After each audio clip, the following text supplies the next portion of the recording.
大白兔，姑娘，这是看兔子，兔子吧？兔子啊，看着秃了套，知道吧？啊，咱们到前面再看。哎，姐姐，王兄，你看那边，那边过来的2个女子，倒是很有几分颜色。多东西啊！个子矮些的那个，身上有种女子中少见的英气。高些的那个举止贤淑温柔，该更合王兄的口味了。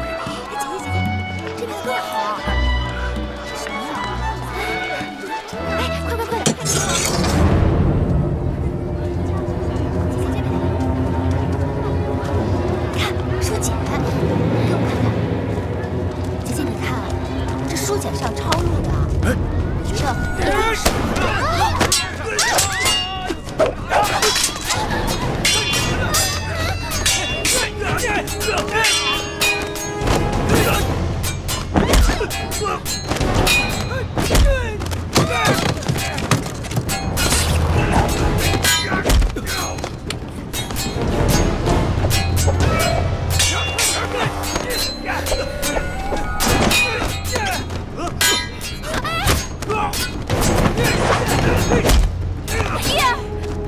别怕，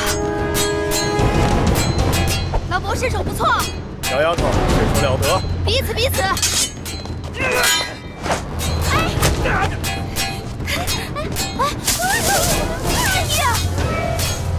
快扔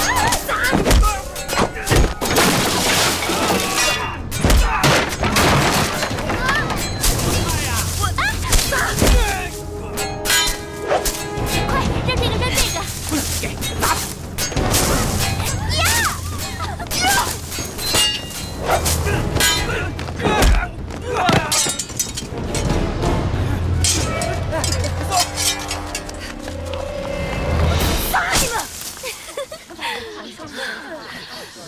谢老伯施之援手，老伯是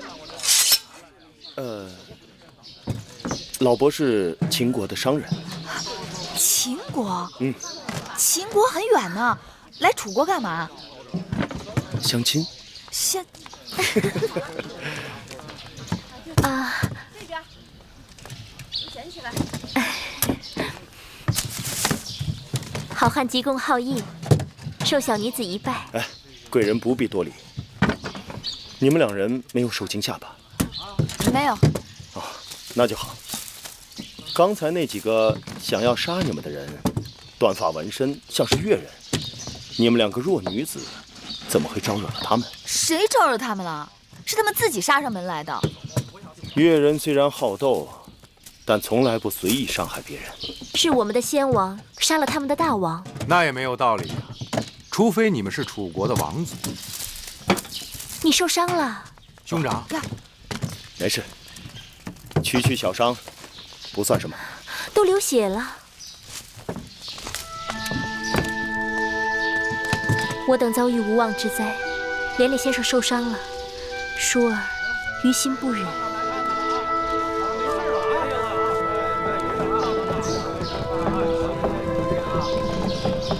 在下谢过贵人。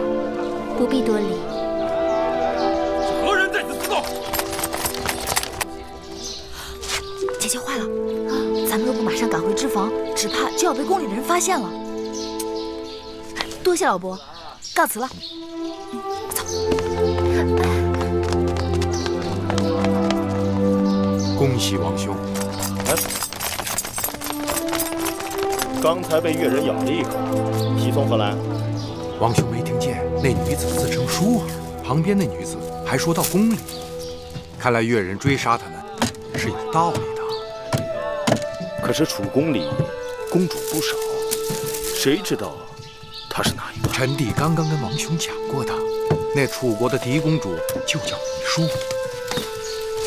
看来王兄中头彩了。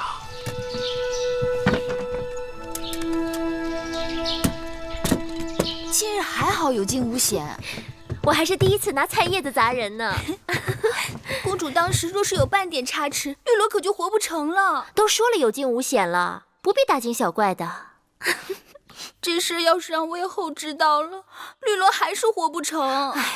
放心，此事只有你我月儿知道，你就好好的活着吧。绿萝都快被吓死了，公主却满脸喜气，好像捡了宝贝。你可知何为福兮祸兮？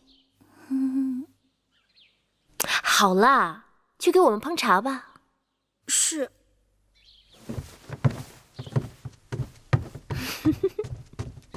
哎，姐姐，那老伯的剑法真不错，若不是他挡得快，那越人的刀就落在姐姐头上了。原来秦人之中也有如此慷慨仗义之人，不仅孔武有力，而且风流潇洒。难道姐姐真的喜欢上秦人啦？我只是在说秦人与我们楚人的区别啊。再说了，我们楚人当中也有出色的男子啊，不仅风度翩翩，还玉树临风。就像谁啊？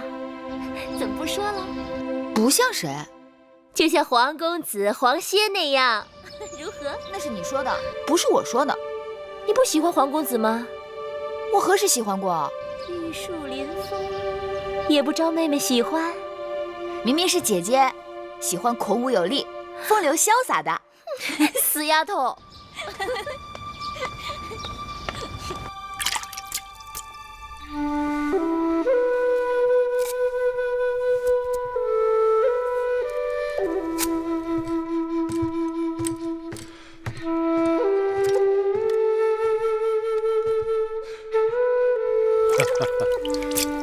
臣弟之前经常劝大王要打理须发，王兄都懒得理会。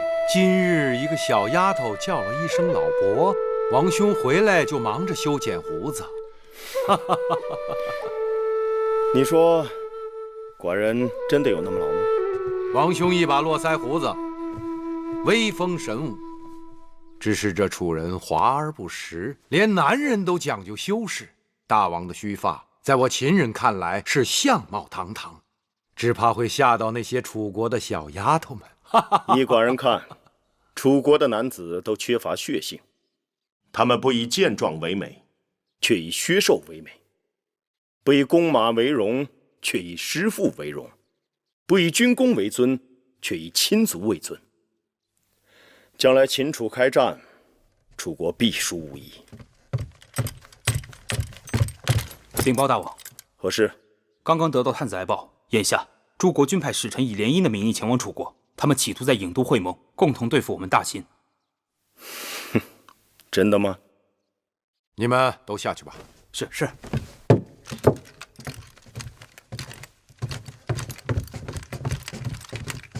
大王，来者不善，需多加提防才是。没什么可慌张的，既来之则安之。寡人还要多住几日，想办法多得到一些楚国的文化典籍、刺绣、养蚕等书。除此之外，还要招揽楚国的英雄贤士，娶到楚国的嫡公主。寡人要布一盘好棋，一步一步的走。这先走哪一个棋子呢？你打算修一下胡子吗？我，臣弟敬谢不敏。屈子，你可知秦王嬴驷已到郢都？是。一边是3月之后5国使者即将到来联楚抗秦，一边是秦王嬴驷已经抵达郢都，要与我大楚联姻。屈子，你看此事当如何是好啊？大王，值此合纵抗秦之际，臣以为大王当即刻将其驱赶出境，向诸国显示大王抗秦的决心。大王，屈子所言万万不可。秦王为求亲而来，愿娶我大楚公主，结姻亲之盟。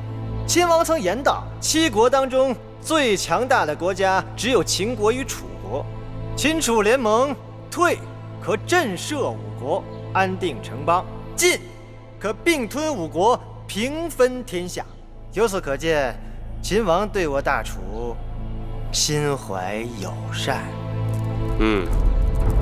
秦王来我郢都，若寡人直接将他驱赶，未免有些不讲礼义了。大王，乱世之中，七国争雄，我楚国与秦讲礼义。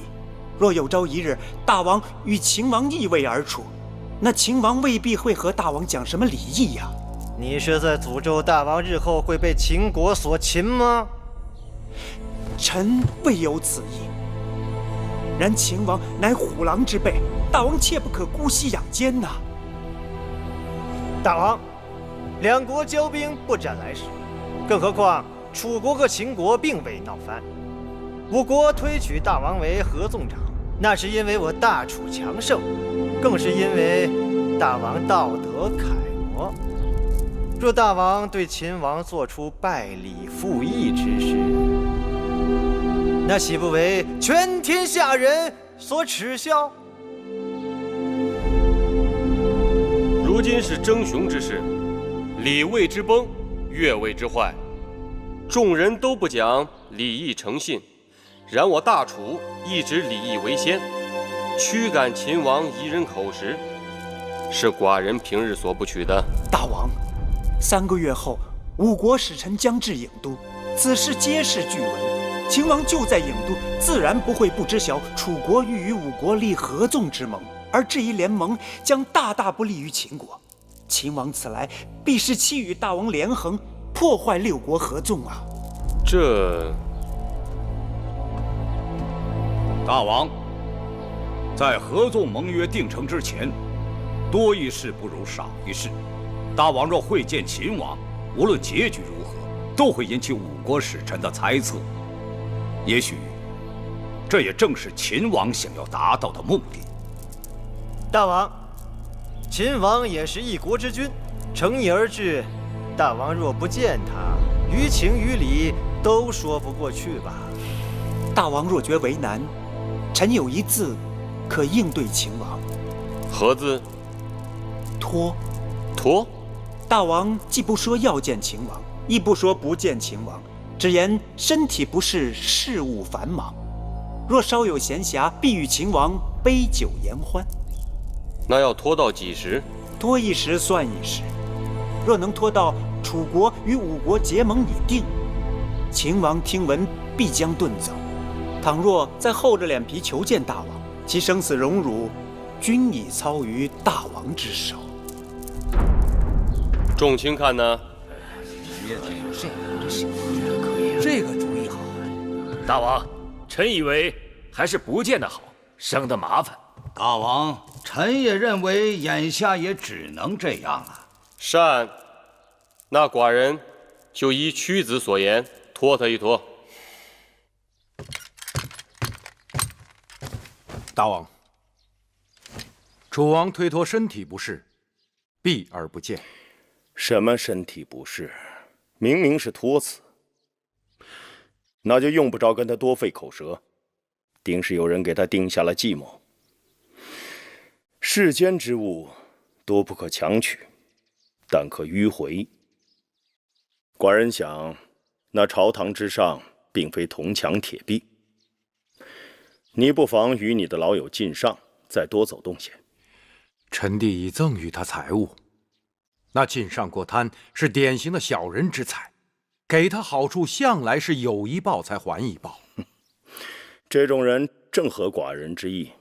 靳尚向来自负，善于钻营和游说，气量狭小，睚眦必报，有着与其才华不相称的勃勃野心。寡人不怕他贪，就怕他不贪。给他一颗大大的鱼饵，让他为寡人钓上楚国最大的鱼。此外，寡人要娶楚国的嫡公主。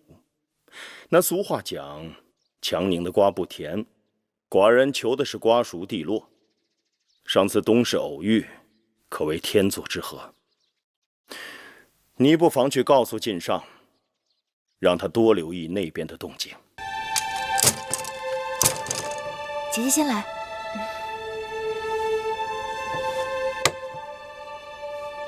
这2日宫里可热闹了。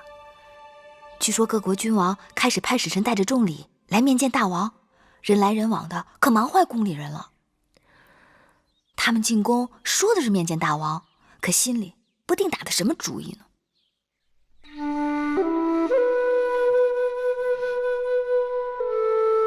姐姐，你怎么不说话啊？他们打的什么主意啊？姐姐说呢。我不明白。姐姐是装不明白。他们可都是来向楚国嫡公主求亲的。姐姐还不借机到前面大殿去探探究竟，说不定与哪位君王就真有缘分呢。你一味混说，越说越出格了。妹妹也是为姐姐好，嫁人不比选衣衫，可由着性子更换。若是不投气，这辈子岂不都委屈了？也是，耳听为虚，眼见为实。人人都说秦人虎狼之人，可上次你我在东市见到的那个秦国生意人，却谦谦君子，英武得很。姐姐对那老伯真有意啦？你老是叫人老伯，可舒儿明明看他没那么老。再说，人家救了我们的性命，应该也是一个有仁有义的男人。萍水相逢，这种有仁有义也算难得。不过要配姐姐嘛，总得左手挥笔安天下，右手持剑定乾坤吧。舒公主，舒公主，你这丫头疯什么呢？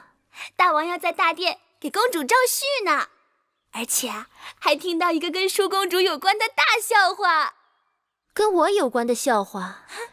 是何笑话？听前面的人说，大王打算召秦王今日午后进宫。召秦王进宫，与我有何干系啊？当然有干系。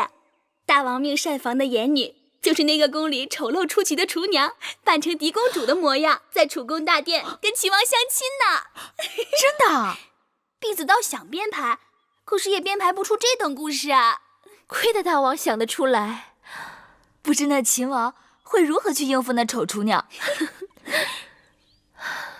弄不好会闹出些鱼目混珠的事来。那秦王怎么会娶个丑女当王后啊？这难讲，她可是当今楚国的嫡公主呢。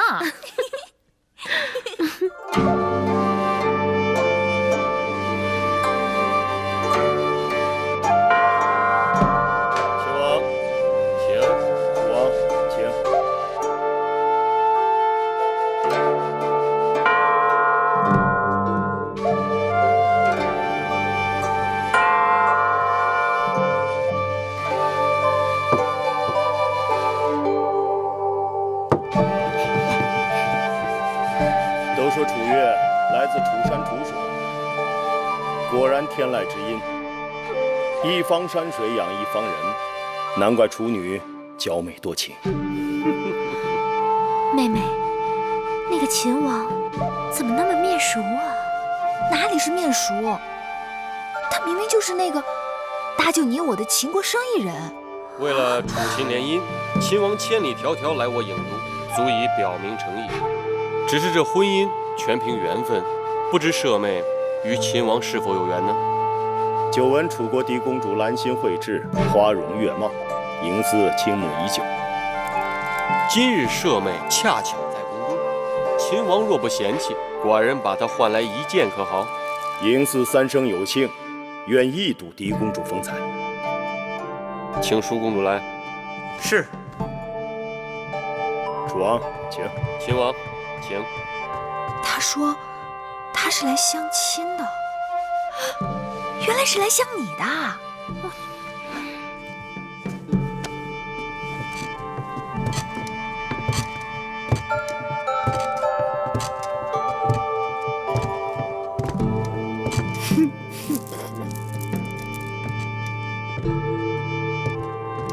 哎，姐姐，你看，你看，这就是你呀！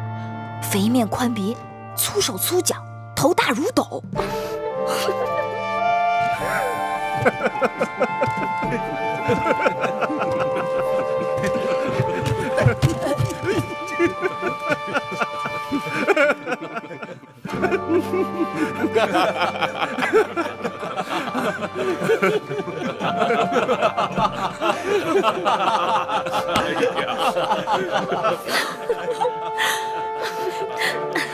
你看，他胖的都没下巴了。姐姐，这可是你呀！讨厌！楚国嫡公主芈姝拜见大王。秦王。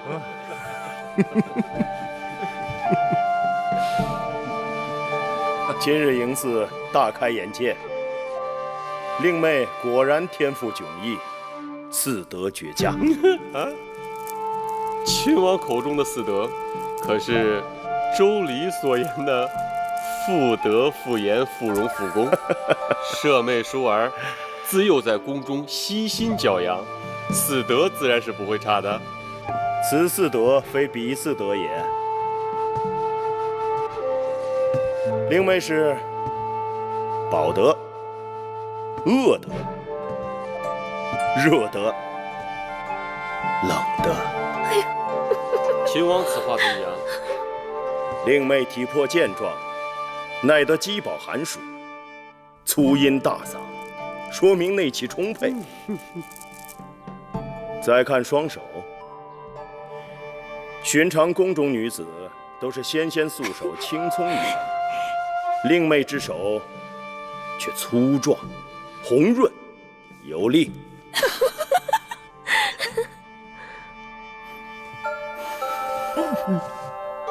这气味，这浑身气味是油烟柴薪之清香。狄公主该是精于煎熬繁制之烹饪高手。都说当年齐桓公的庖厨易牙，厨艺无双，只怕他若在世，也羞于与令妹比肩。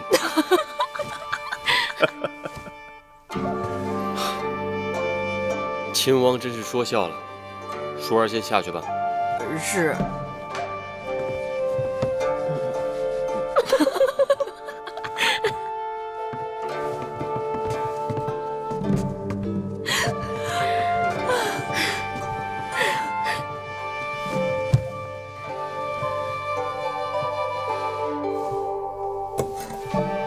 秦王目光犀利，识人有术，寡人佩服。本王与楚王之嫡妹果然有缘，望楚王能成人之美。秦王，你当真要娶那个她吗？既然她就是楚王的嫡妹芈姝，本王别无他求。这大殿之上，君子一言可不能反悔啊！那是自然。本王要娶的就是楚国嫡公主芈姝。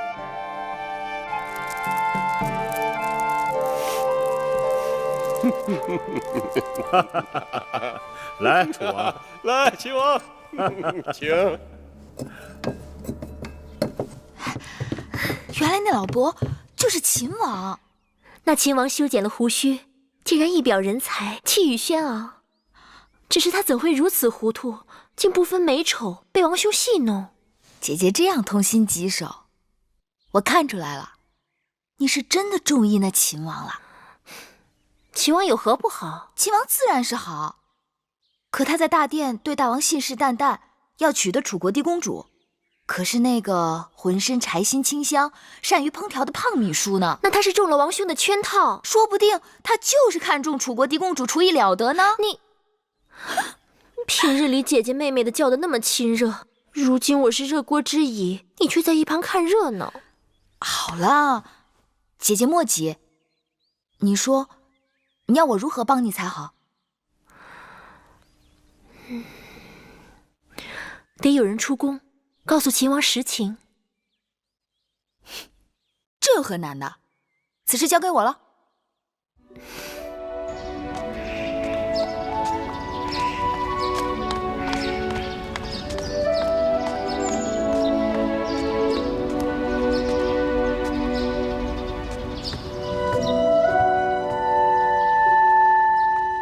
子歇，哎，子歇，你要去去哪？既然你不去哪儿，正好给我帮个忙。你那样厌烦我，为何还要来找我？你这个呆子！我找你，就是因为我有了麻烦，要找你帮忙。听不明白。你是君子，假若不是因为与我赌气，你怎会不明白？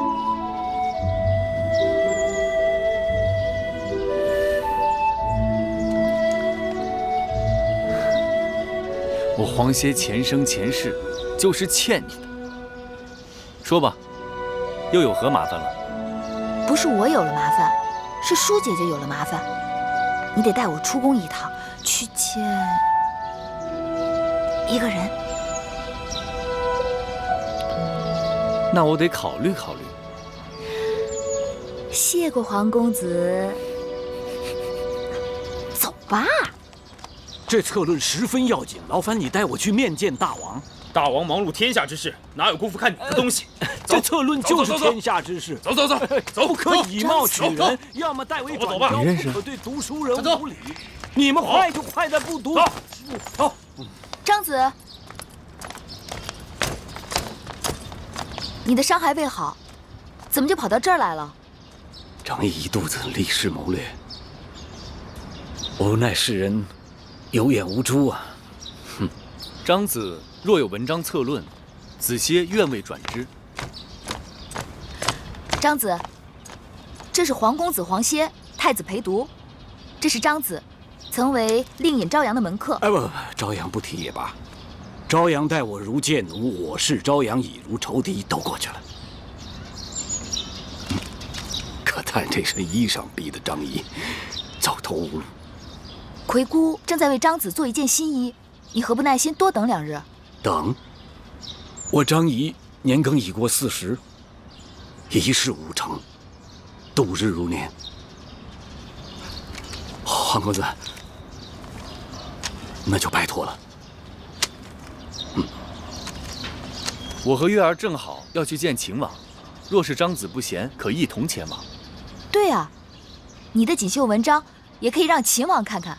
不可，行医看病讲究对症下药，在下的文章是专门写给楚王的，对秦王没有用。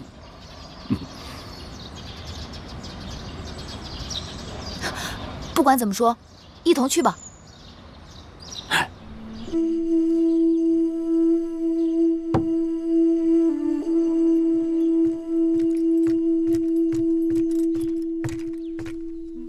王兄，咸阳送来大良造公孙衍的急信。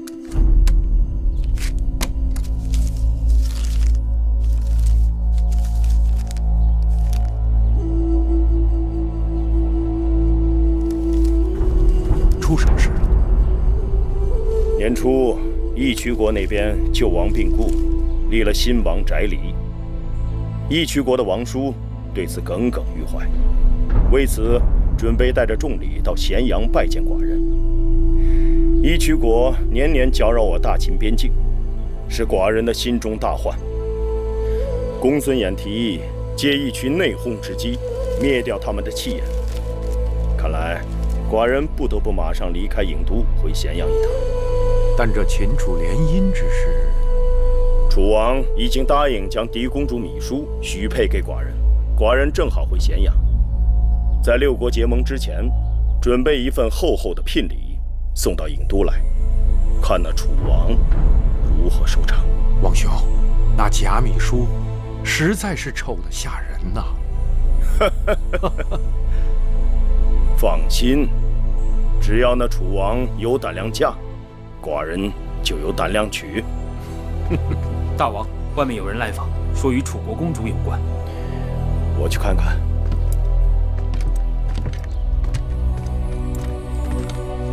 小丫头，怎么找老伯找到这里来了？恕芈月眼拙，竟不知那日的救命恩人就是秦国大王。不必多礼，贵人们无恙便好。老伯修过胡子，以真面目示人，果真一点都不显老。啊，这这是皇公子黄歇，这是张子张仪。大王，大王，屈子高徒，太子伴读，本王久仰大名。大王客气，虽是初见大王，但秦王之名天下皆知，一代雄杰，黄歇佩服。秦国自商君变法以来，国势日彰，诚邀天下士子入我咸阳，共谋天下。那屈子名动九州，寡人正思量，若诚邀屈子，不知他是否肯屈尊入秦？楚国乃屈子之父母之邦，恐怕师父不忍背弃。不错，如今楚国势强，屈子身为左徒，深受楚王信任，力图在楚国变法，前途无量，何必千里迢迢远去秦国？然世事盛极必衰，如今楚国朝堂之上，极恨屈子的大有人在，拥护变法者甚寡。更何况楚王为人优柔寡断，只怕一日翻脸，屈子便朝不保夕。身为旷世之才，屈子难道甘心在庸君手下做一个庸臣？男儿生于天地之间，自当纵横天下。若是一举能动诸侯，一言能平天下，岂不快哉？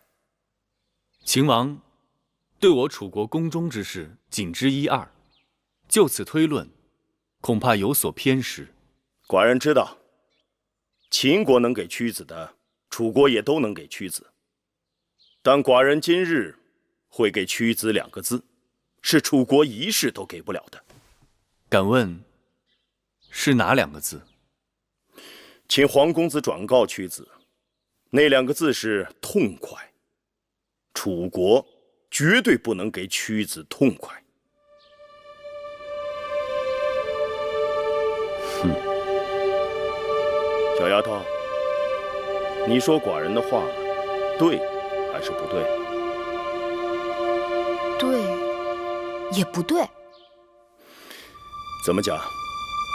说给别人或许是对，但说给屈子，那便是不对。玉儿说的对，大王让黄歇转告屈子2个字，只怕屈子亦要还大王一字。何字？忠。子不忠父，乃为逆子；臣不忠君，终为二臣。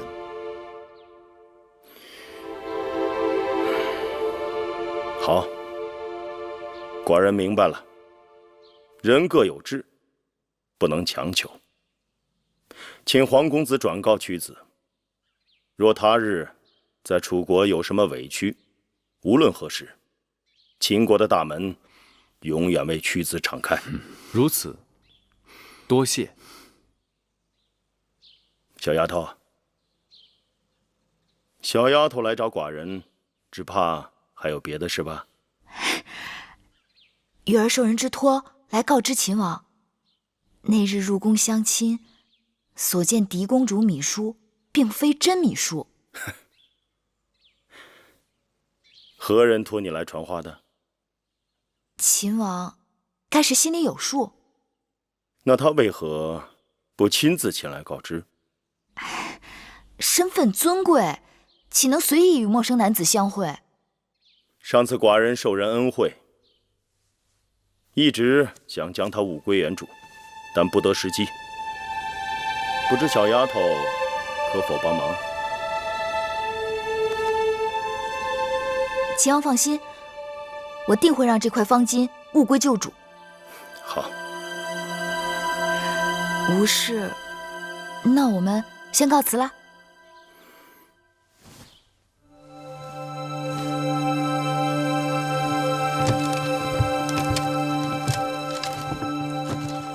哎，张子，张子，不与我们一同走吗？我可以走，但只怕我这一走，有人会错过一个人才，错失一次良机，那事情可就大了。所以，你们先啊。啊，那我们先告辞了。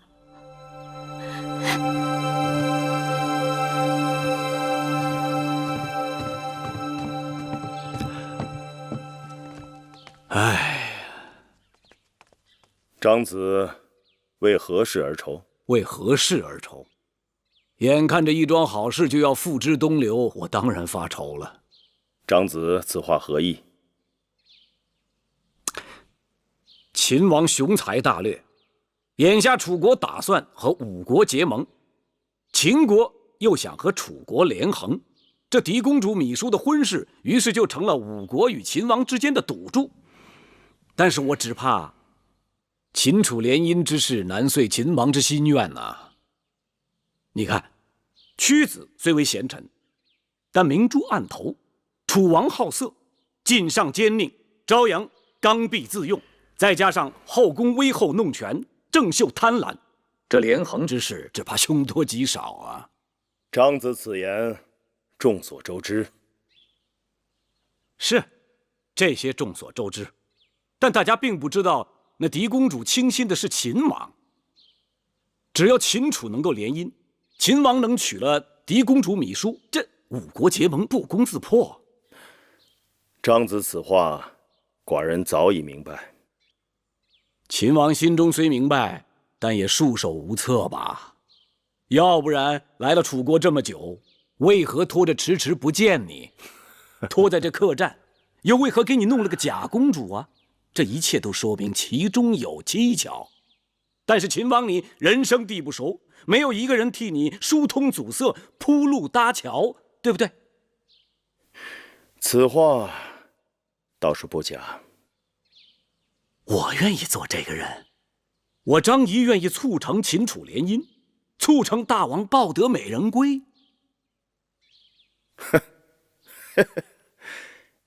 可是长子凭什么夸下这海口呢？凭什么？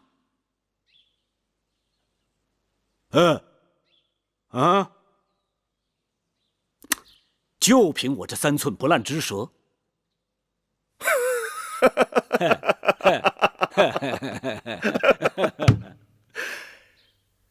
寡人看得出长子手头拮据，给你20斤，去自谋生路吧。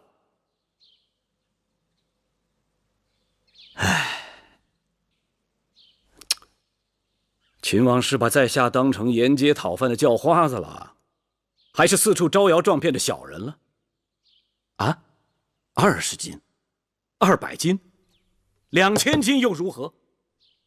我张仪服的是贤君明主，图的是江山社稷，再多的钱财在我张仪眼中都视如粪土。唉，可惜啊，这点不是人人都能懂的。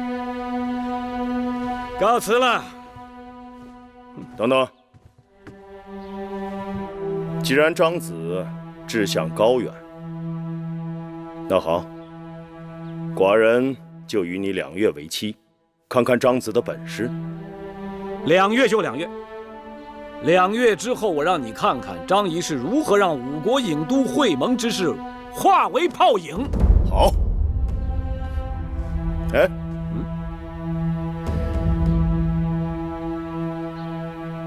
寡人给你10斤，去买身衣服。事成之后，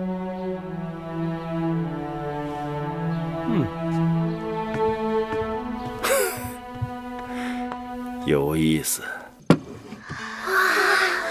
哇，真亮啊！我还从来没有见过呢。这么大一颗珠子，是哎，我也没见过。还这么亮，这是什么呀？这叫夜明珠，产自西域。这样的稀罕物件我也是头回见到，所以把你们叫过来让你们瞧瞧，也长长见识。可真亮啊！这可真是个宝贝，夜里看起来像一个小月亮掉在屋子里。此物幽香暗拂，闻起来比那些兰草还要惬一些。只可惜母后不让月儿来，不然没准她能说出个究竟。依我看呐，咱们楚宫可并非只有一颗宝珠。舒姐姐国色天香，冰清玉洁，不也正是我们楚国的宝物，母后的掌上明珠吗？让妹妹看看，是这夜明珠耀眼，还是姐姐耀眼？可不是，这一比，舒姐姐可把夜明珠给比下去了。像这等奇珍异宝，也只有母后才配享用。若不是寿山福海，哪儿镇得住物保天华？母后，您说是不是？瞧这张小嘴，快赶上八哥了。好了，玳瑁，快去把我让人新做的冰镇糯米酒和金银花茶端上来。是。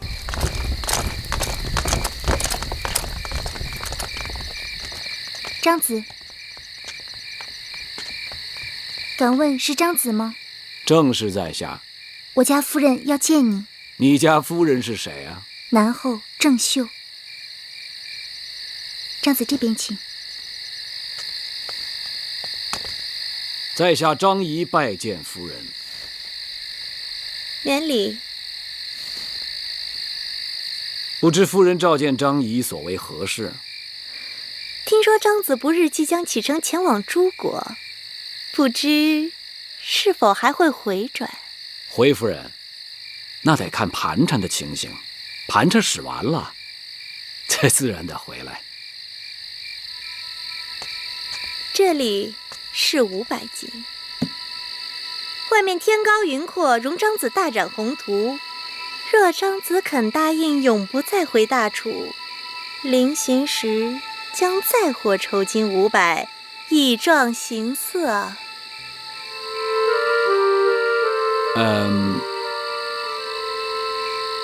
谢夫人赠金壮行之恩。本来我想也可不回，但此次一去不返，总该跟大王当面辞个行。若夫人明日能促成此事，张仪一定会当着大王和夫人2个人的面做出承诺，如何？天气这么热，都这么晚了，我还真有些乏了。是，我们赶紧回去吧。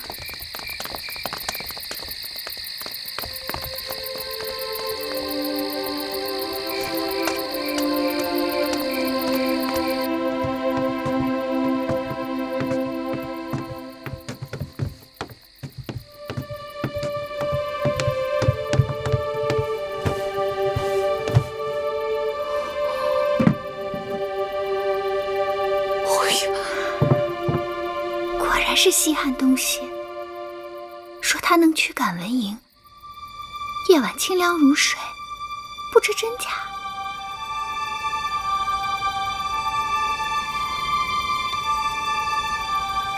不如让我拿回去试它一试。公主，当心！既然是宝物，我以后必然爱惜。若要是追问起来，我就是拿回去赏玩一日。会对我一向另眼相看，知道了也不会怪罪我。盖上。月公主，你都不知道那个宝贝有多好，简直值好多个城呢。那叫价值连城。对，是价值连城。月儿虽没见过，但也知道那是好的。至于那香气，我思量这宝珠中间或许是空的，被人填上了外域的香料，所以香气悠然，能避蚊苍。还是月儿聪明，无人能及。我也只是猜测。月儿别具慧眼，快给我想想办法。临近宫中祭祀大典，可我的少司命祭舞还是没有找到其中精髓。照我本意，不跳也罢，但母后哪肯？好妹妹，快指条便利捷径。这便利2字只怕是最难的。言之不足，手之舞之，足之蹈之。你若能悉心体味少司命的入不言兮出不辞，晨回风息在云旗的超逸清雅，那一朝一夕便有了5成该有的雍容。要不明日清晨，你我一块去荷花池边走走，看看风过荷叶，日映荷花，诗从自然，或许能有更好的感悟。好主意，绿萝，明日一同去。好。大王，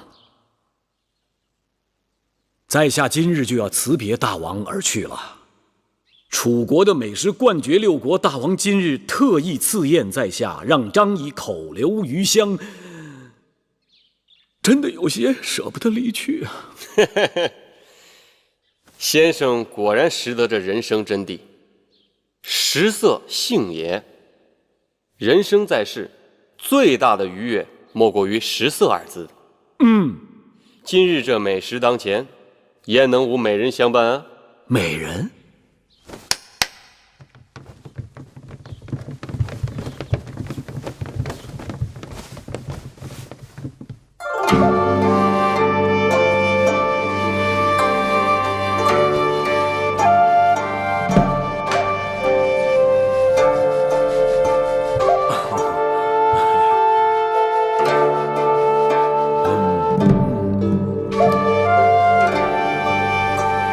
好了，先不跳了，你们去陪张子九喂张子石。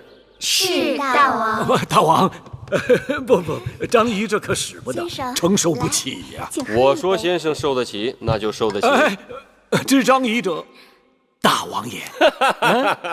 好。大王吃个果子吧。好。大王，平日都是道听途说，今日眼见为实。楚国的美女果然是如云如林呐。张子谬赞了，这只是我楚宫里的平常颜色。这些还平常颜色？那难道后宫里藏有夏姬庄姜不成？不瞒，禀报大王，南后求见。他来干什么呀？听说大王要派人周游诸国，搜集天下美人，臣妾就想知道自己是否也列为其中啊？张子，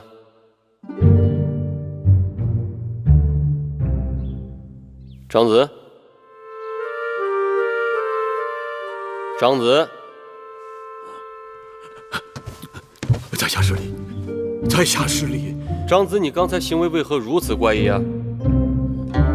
敢问大王，眼前这位夫人何许人也？寡人的宠妃南后郑袖。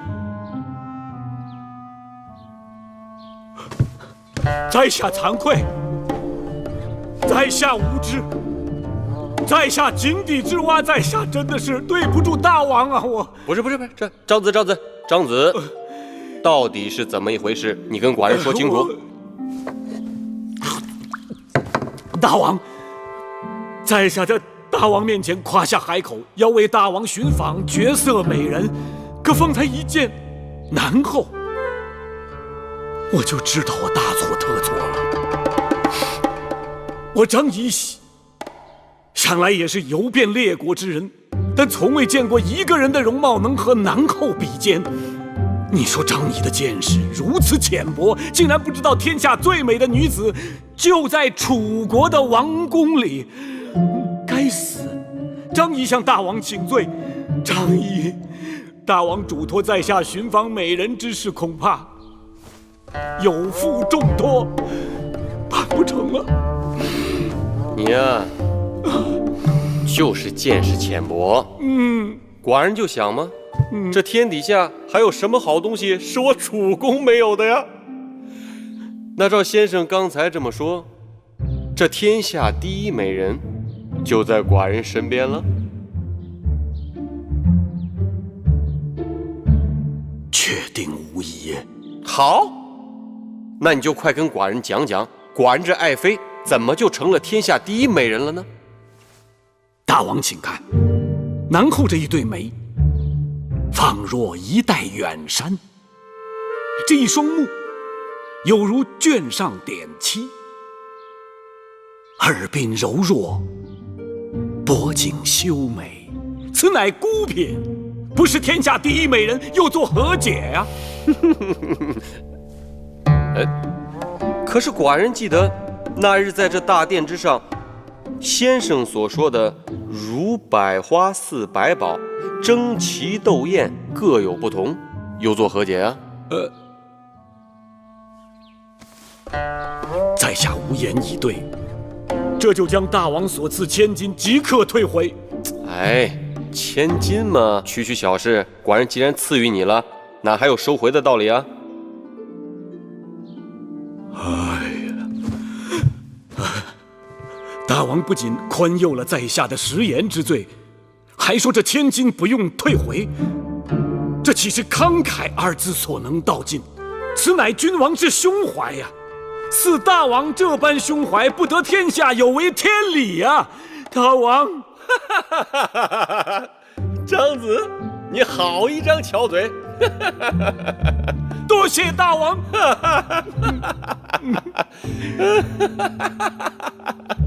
没想到这个张仪说起话来口吐莲花，但论起见识，倒也稀松。今日还是爱妃让他见识了什么才是天下绝色。大王竟拿臣妾打趣。夏日炎炎，臣妾是日不能视，夜不能寐，衣带渐宽，面容憔悴，这还哪来的绝色呀？怎么会呢？爱妃的夜明珠不是有驱蚊避暑的奇效吗？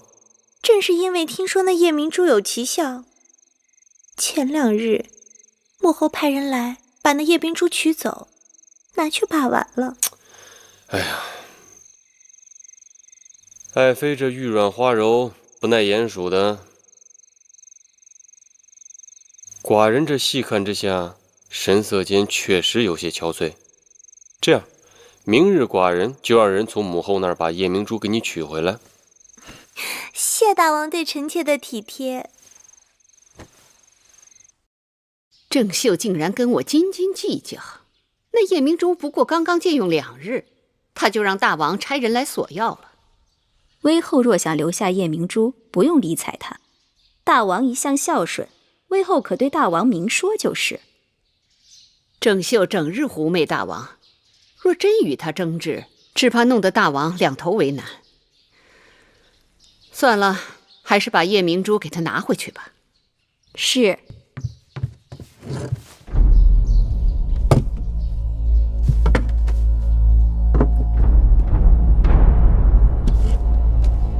威后，夜明珠不见了。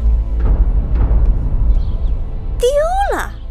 哼，这丢的也太蹊跷了吧！这夜明珠在我宫中放置多日的安然无恙，拿去威后那2天就丢了，谁信呢？可威后说丢了，不信又能如何？他是想黑心昧下我这颗夜明珠，但别指望郑秀我会哑巴吃黄连。走，臣妾郑秀给母后请安。免礼吧。谢母后。我已经说过，这几日暑气袭人，你们心到就行了，不用日日请安，免得劳累心。公主，母后说的是。公主，这几日天气酷热，谁在里面呢？南后在里面。食不香甜，睡不安稳。进去禀报一声，就说芈印来给威后请安了。是。哎，等等，先不忙的，待南后走了再进去禀报吧。是。这事情说来也古怪，人不知鬼不晓，这夜明珠就不见了。我派下人去查了半日，都无下落。没有人拿走藏匿，难不成那夜明珠自己受了脚了？戴帽，事情的原委你最清楚。那夜明珠是奴婢遵威后之命从南后那儿借来的，放在高堂台，人人都知道是稀罕宝贝，就算喜欢，谁又敢动着贪欲之心？臣妾心里有数。既然那夜明珠自己跑不了，母后宫中的人又都手脚干净，那东西自然还在高堂台。母后若是喜欢留下就留下了，何必说找不到呢？我这一辈子见过的宝物不计其数，难道还在意你这点东西？臣妾的见识当然不如母后了。不过东西既然是在高堂台丢的，还是应该想办法查个水落石出才好，免得放过了盗贼，冤枉了好人。又或者，母后心慈手软，不愿意对手下的人进行清查盘问。大楚盗律，贼盗律，最轻则砍手足，重则掉脑袋。我眼里从不揉沙子。公主，我还有些急事，回头再来吧。公主，这可怎么是好？闭嘴！可是，公主拿了那夜明珠，再多说一个字，那夜明珠便是你拿的。殷公主，你手里拿的什么？回殷公主，是舒公主和月公主的针线。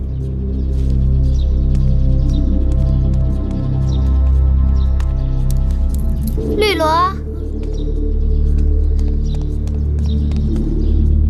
我刚才在来的路上掉了一个耳环，你可碰巧看见？回应公主，刚才奴婢一直和月公主、舒公主在一块儿，没有看见。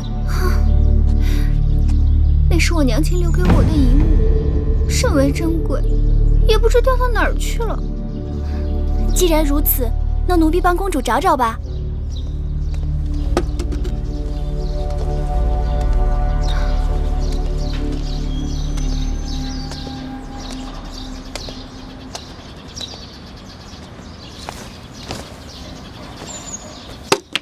公主，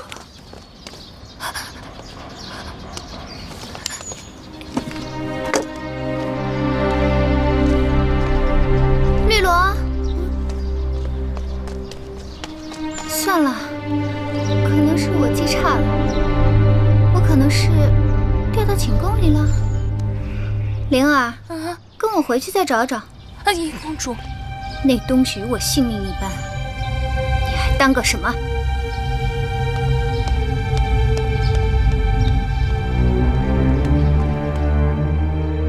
你们都给我听清楚了，夜明珠是肯定跑不出宫外的。东西要是现在交出来，微后责罚的只是你一个人；若是被我查抄出来，那受牵连的就是你们全家。我使唤了你们多年，竟不知你们当中有做贼的。今日若不查出来，就坏了我高堂台的名声。刘香令，微臣在。你给我一个个去审，就算剥了他们的皮，也要给我审出个结果。是。都给我起来，老老实实的走吧。这可不是我的，赶紧走。进了永巷，事情自然就清楚了。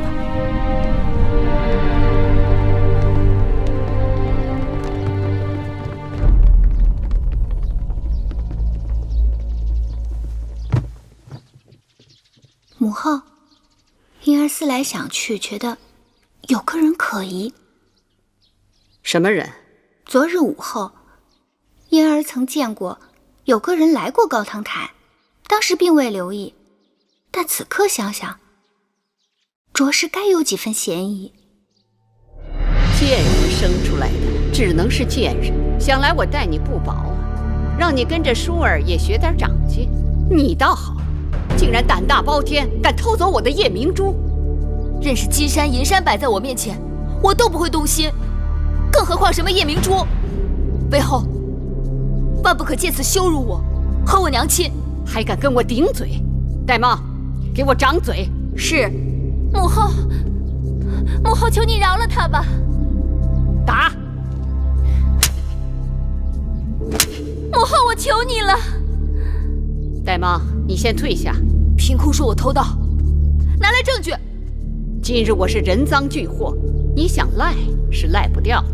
婴儿，魏后，昨日午后，婴儿是和侍女灵儿一起看到的。灵儿，说，你都看到了什么？婢子，你到底看到了什么？婢子。来人，把这个贱婢给我拉下去掌嘴。说呀！魏后饶命啊！昨日婢子陪着殷公主站在那儿，看到月公主从正殿前走过去，别的婢子真的不知道了。灵儿眼拙，但本公主眼不拙。月公主分明不仅从正殿走过，还慌慌张张地走进去，又走出。胡言乱语！昨日午后，我与舒公主一起去了后花园的荷花池，回来后从未进过正殿。你说你见我进了正殿，我何时进去，何时出来？出来后又见了何人？去了何处？休要狡辩！叶明珠藏于你房里，证据确凿，我不得不惩前毖后，以正后宫纲纪。论罪，本该赐你一死，但念你是先王之女，暂且关入永巷，明日去衣杖摆，再施月刑。别说砍去芈月双脚，就是碎尸万段，没有偷，就是没有偷。且等明日，我看你的嘴还有多硬。母后，此事定有误会。昨日一整日，月儿确实与舒儿在一起，叶明珠之事与她并无干系。捉贼拿赃，你不要再为他开脱了。我不是为他开脱，我说的是事实。我这么做也是不得已，杀一儆百也是为了你们好，免得你们被这个贱人都给带坏了。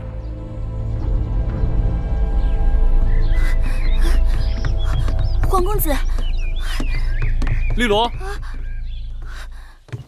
何事让你如此慌张？皇公子，玉公主不知怎的，竟成了偷叶明珠的贼犯，现已被囚禁起来了。明日就要施月刑，被砍去双脚。淑公主正为此事而着急呢。皇公子，也请你想想办法，救救月公主吧。怎么会有这等事情？她一定是被人陷害了。赶快把事情的经过详细跟我说说。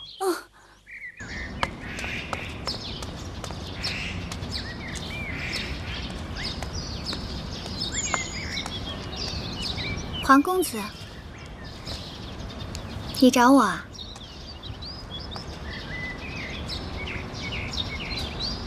看你这人，有话就说嘛。是你拿的夜明珠？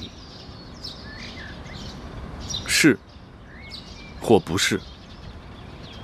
是又怎样？不是又怎样？你拿了就拿了，为何要栽赃别人呢？怎么？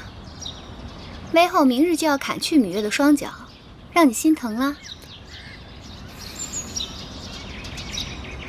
你也是女儿家，你的心怎么能如此之狠呢？月儿从来没有碍过你的事儿，你为何要这样对她？说起来，事情落到她身上也是碰巧了。不过，她的确碍了我的事儿。月儿爱你何事了？皇公子说过，你自小只喜欢芈月一人，她若从此不再出现，你是不是就可以去喜欢别人了？殷公主，你把月儿害苦了，我就算是今生不娶，也不会对你有半点情意。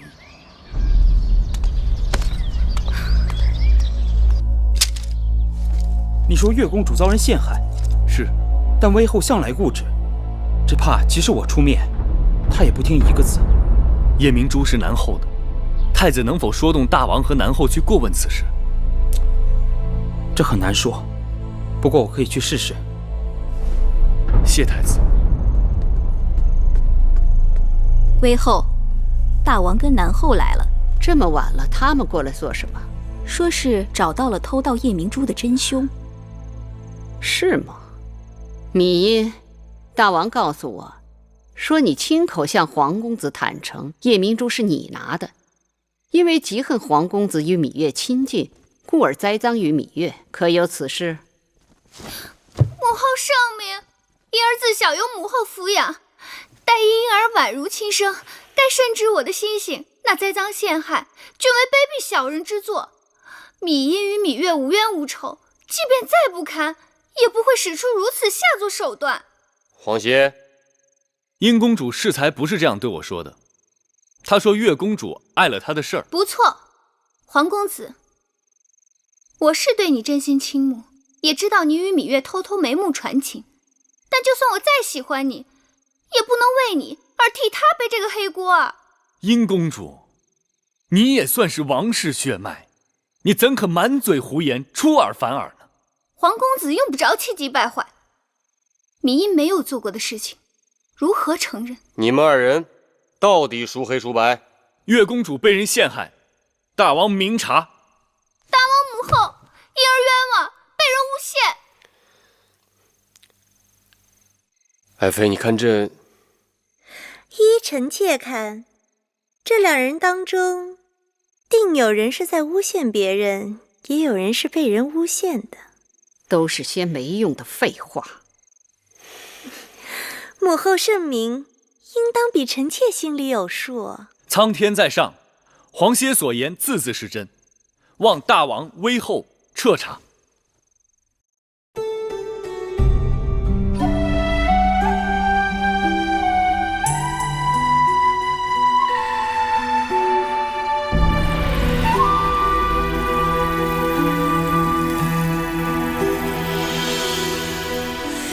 繁星如许，明月如初，前尘往事从何起数？心有情丝万千言书，却剩得一缕孤独。春花开谢，秋草又枯，盛衰荣辱，如何细数？你水暖，为谁寒？换不回一人入骨。尝尽悲欢离合人间苦，却怎么咫尺天涯陌路？去心诉，是一度，去情再相负。愿为你平静柔情傲骨，望尽相思红颜凋零处。我只愿与你朝朝暮暮，爱如心，恨如骨，生死再相负。愿为你永生永世守护，愿为你永生永世守护。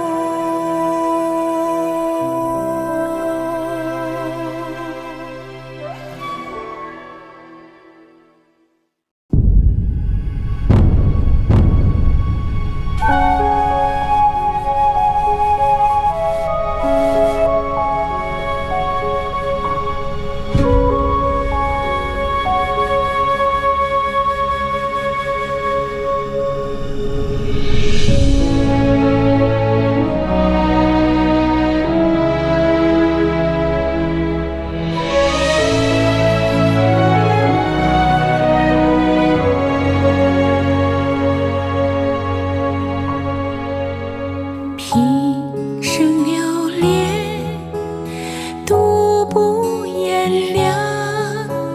心有天留一点温情可想，才能免下黄沙千丈，用我心海不可量。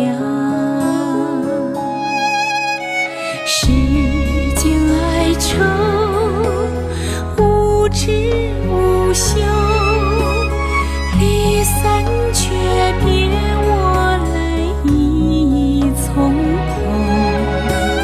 我愿上苍在我之后，让天下骨肉相守。我心眺望雨纷纷，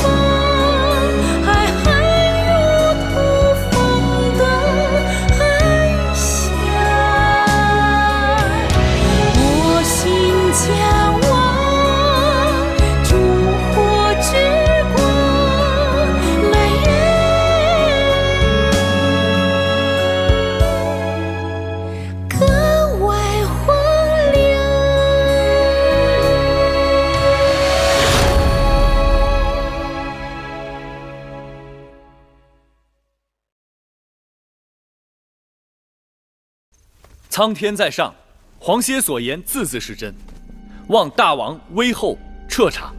你们各持一词，我怎样彻查？既然那夜明珠是在月公主的针线篮子里被发现的，而那针线篮子是月公主和舒公主做完针线由绿萝送回各自房间的，除非威后以为这夜明珠是舒公主和绿萝放进去的，不然那只能说明在针线篮子交到绿萝手上之时，那夜明珠并没有在篮子里。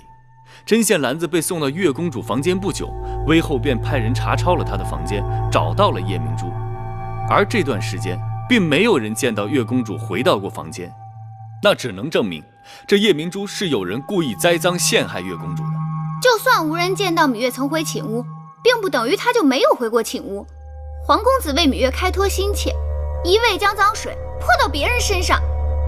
皇歇有证人，芈也有证人。够了，黄公子，你到大王那里出手米阴，可我听来听去，这夜明珠失窃的案子，黄公子你脱不了干系。你身为名门后代，太子伴读，竟敢不顾礼法，滥徇私情，秽乱宫廷，诬陷好人，我怎能饶你？既然芈月偷了夜明珠，你拿不出其他证据证明不是芈月偷的，那我只好判你和芈月同罪。母后，母后明察，夜明珠之事，芈月实在是冤枉。事已至此，不必多言了。母后若要一意孤行责罚月儿，那就先责罚舒儿吧。此言何意？夜明珠本是舒儿拿的。什么？是舒妹你拿的？舒儿，你不要胡说。母后，大王，那日观赏夜明珠，众公主齐聚大殿，唯有月儿因母后不允，所以不能前来观赏。舒儿实在是替月儿不平，所以私自拿了宝贝，想与她一同观赏。在次日与她做针线时，悄悄地放进了她的针线篮里。为何芈月对你所说这些全然不知？舒儿之所以瞒着她，就是想给她一个意外之喜，谁知道惹下了这么大的祸端。胡扯八道！母后，舒儿句句是真，侍女绿萝可以作证。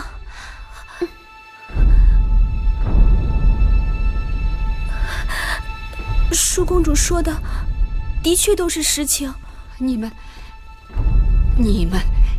简直都昏了头了！事情总算是水落石出了。先前说这夜明珠是被芈月公主盗走，人赃俱获，但太子陪读黄公子又出手公主芈英，说他栽赃嫁祸芈月。可到后来，这舒公主又跑出来说众人都错了，这宝珠是她拿走的。哼，这峰回路转的，让人看得眼花缭乱。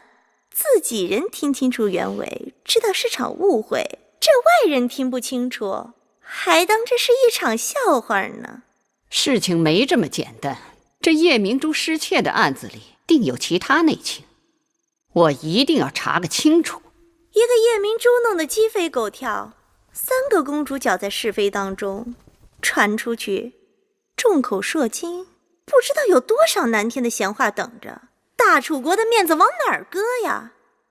哎呀，算了吧，这大热天的，搞得人人都着急上火。夜明珠，臣妾不要了，就当是孝敬母后。依臣妾看，此事也不必再追究下去，和气致祥嘛。爱妃说得好，和气致祥。母后，依寡人之见，此事就此作罢吧。谢谢舒姐姐救我，月儿此生无以回报。你我说这话就生分了，只要你平安无事就好。可我就是不明白，我在宫中无权无势，并不招惹是非，怎么就成了有些人的眼中钉了？为何要处心积虑来害我？在那种情形下，母后肯定是真假难辨，气急之下听了小人之言，才险些酿成大错。但众人都愿替妹妹出头，可见妹妹的清白一望而知。月公主，其实除了舒公主替你着急以外，还有一个人比舒公主更着急。我知道，知道就好。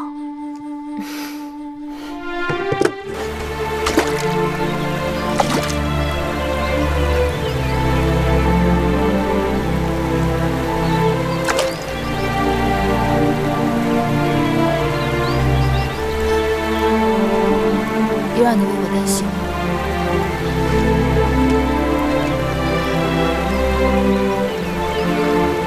岂止是担心，是怕。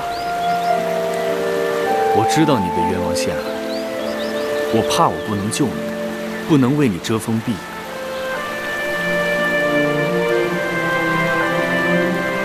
坐下来。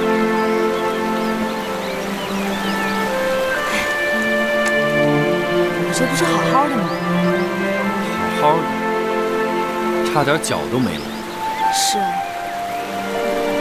我若是没了双脚，如何洗衣做饭，如何照顾2个弟弟？还不如死了痛快，免得拖累他人。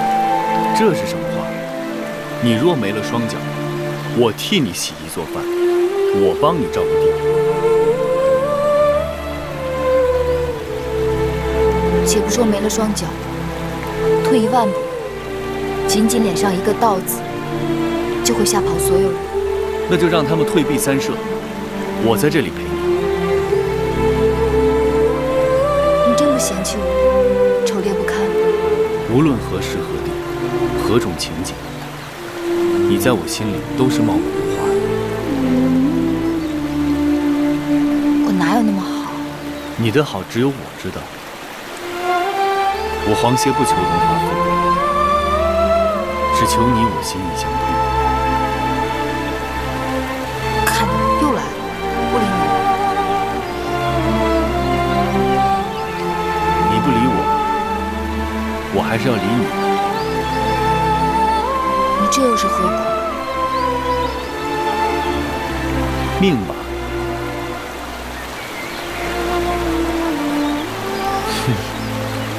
米音，有什么话就说出来，别跟我吞吞吐吐的。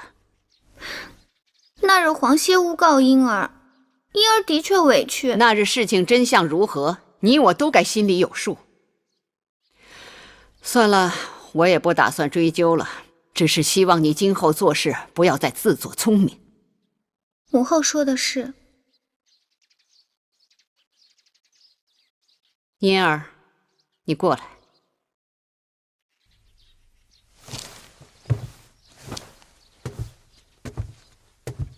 自小你在我身边长大，你跟我说老实话，你跟黄歇到底怎么回事？那黄歇看得出你对黄歇有情，男大当婚，女大当嫁。黄歇乃是人中龙凤，你若对他有情，并非是你的不是。母后做主，提起黄歇，婴儿心中好痛。你也是个伶俐的女子，明明知道黄歇对芈月有情，为何痴心不改？那是因为芈月蓄意蛊惑，若没有她，黄歇自然心意就转了。男女之间讲的还是缘分，你和黄歇是否有缘，还要看你以后的作为。母后待婴儿情意深重，婴儿早已经把母后当成自己的娘亲。话说到这份上，我就让你留意一下你那叔妹妹，她天性纯良，易被人诓骗。芈月心思诡秘，经常在她身边，弄不好就把她带坏了。我就把你当成自己的耳朵和眼睛，凡事多留个心眼儿。母后的话，婴儿记下了。秦王匆匆离开郢都，只怕是骑虎难下，知难而退了。当日寡人想用那丑厨娘给秦王个难堪，谁料想那秦王竟然顺水推舟，得知他弄假成真要娶厨娘时，让寡人着实尴尬了一下。现在好了，解围了。秦王求亲，剑指6国结盟，合纵在即，诸国当中，赵国、燕国、齐国都有与我大楚联姻之心。大王不妨在这些君王当中，与公主挑选一位佳婿。提起联姻，眼下除了秦王，其他5国都只是嘴上说说而已。大王不妨暂时与秦王周旋，这也是一种策略。谁讲诸国只是嘴上说说？昨日魏国的使者已经抵达郢都，给大王带来了诚意。什么诚意？美人，魏国绝色美人。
瘦如肉体，肤如凝脂。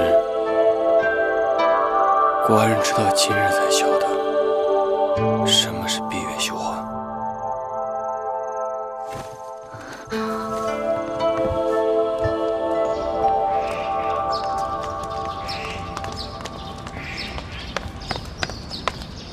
芈月，你站住！我有话与你讲。我与你无话。站住！那日的事情，你恨我也罢，不恨也罢，反正我们已经是仇人了。我这里有2句话要与你讲清楚。你要是识相的话，以后就离黄公子远一些。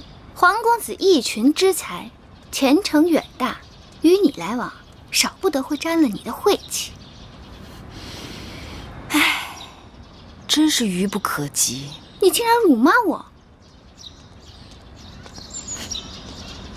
我也是适才刚刚察觉，我与黄公子真是天造地设，情投意合，只怕以后要多多来往了。你曾说过，你对黄公子根本无意。那是无意，此刻却有了，你能如何？你竟然言而无信！殷姐姐对芈月恩深惠重，芈月只好食言了。你给我站住！我的话还没说完呢，你去哪儿？我去哪儿？我这就去找黄公子啊！站住！你别老笑啊！你快说，你怎么跟他说的？我对他说，我与你情投意合，只怕以后要多多来往了。你可不知道，当时芈嫣气的那模样。你说你跟我情投意合？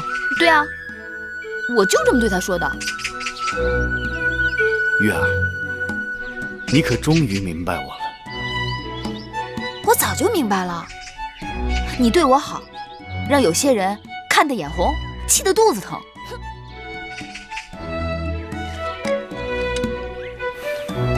看来你还是不明白我对你的一片。好了好了，好了，我知道了。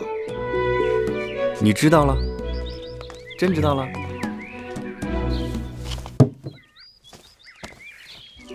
说说，你知道什么了？我已经想好了，过些时日我就请屈子去大王处替我求亲，一旦大王允诺，我就筹划准备，迎你入门，好不好？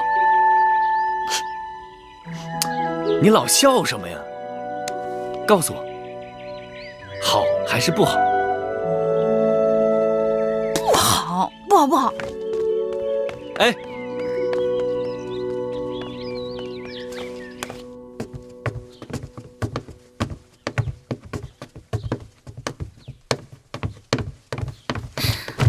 拜见母后。哟，这是怎么了？禀报母后，婴儿要告发奸佞之人。出什么事了？起来，慢慢说。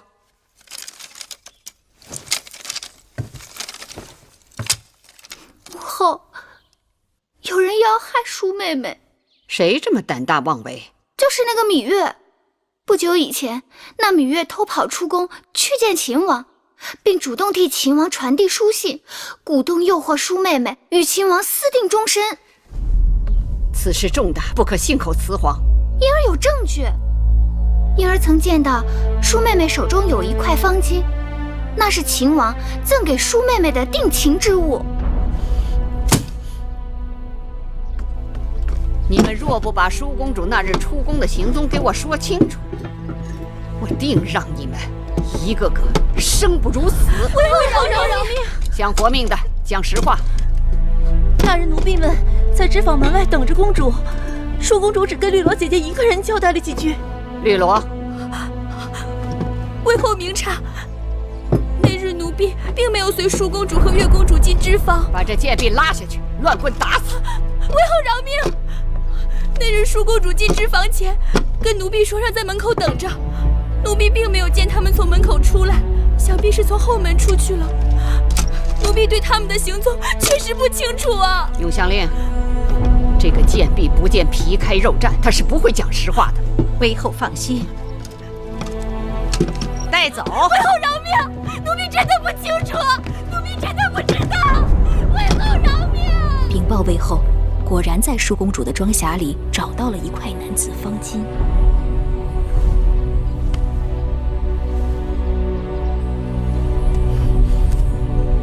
看看，你们做的好事，让我颜面全无。母后息怒。身为女子，幼从父，嫁从夫，老从子。你是楚国嫡公主，怎可不顾羞耻，自降身份对秦王趋于迎合，勉强以就之？自小我就把你当作掌上明珠，锦衣玉食，指望有一日你能嫁个好夫君。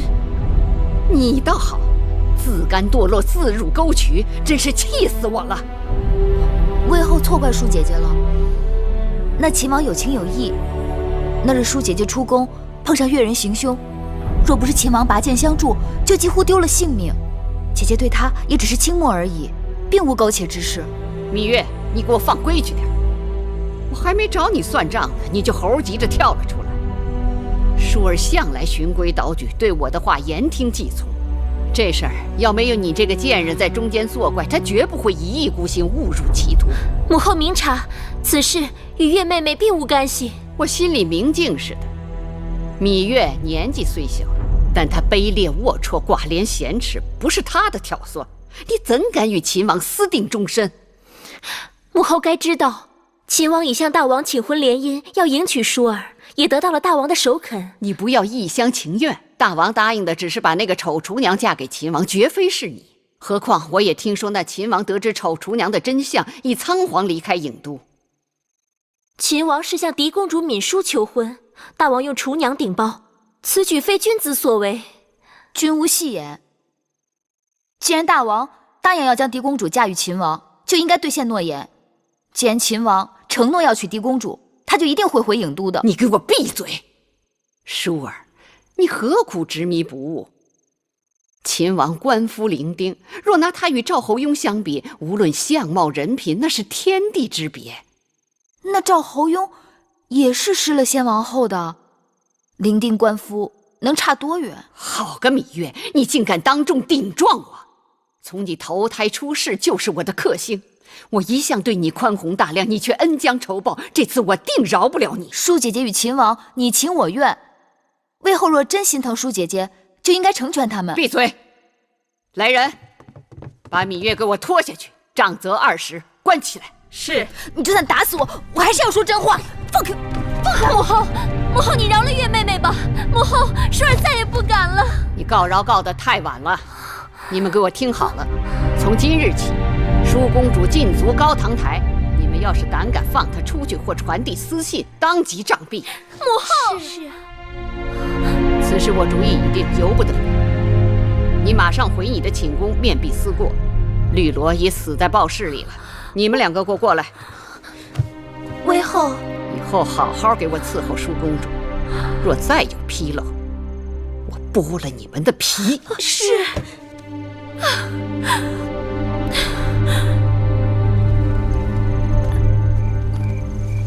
哎呦，哎呦，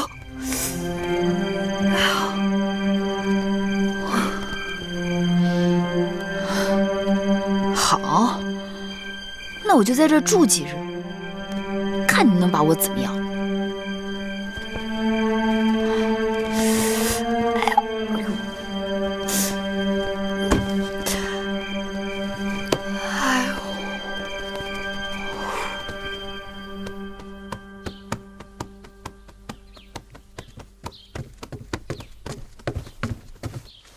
南后，晋上大夫来了，让他进来。是。晋上拜见南后。赐座。莲儿，给晋大夫烹茶去。是。大王已多日不到我这里来，晋大夫也没了人影。难不成我这宫里养了吃人的老虎，都让你们躲避三舍？南后说笑了，大王忙于国事，晋上也是四处为南后寻找这世间稀奇之物，没有能拿得出手的东西，晋上怎敢来拜见？哦，这么说，稀奇之物今日是有了。拿上来。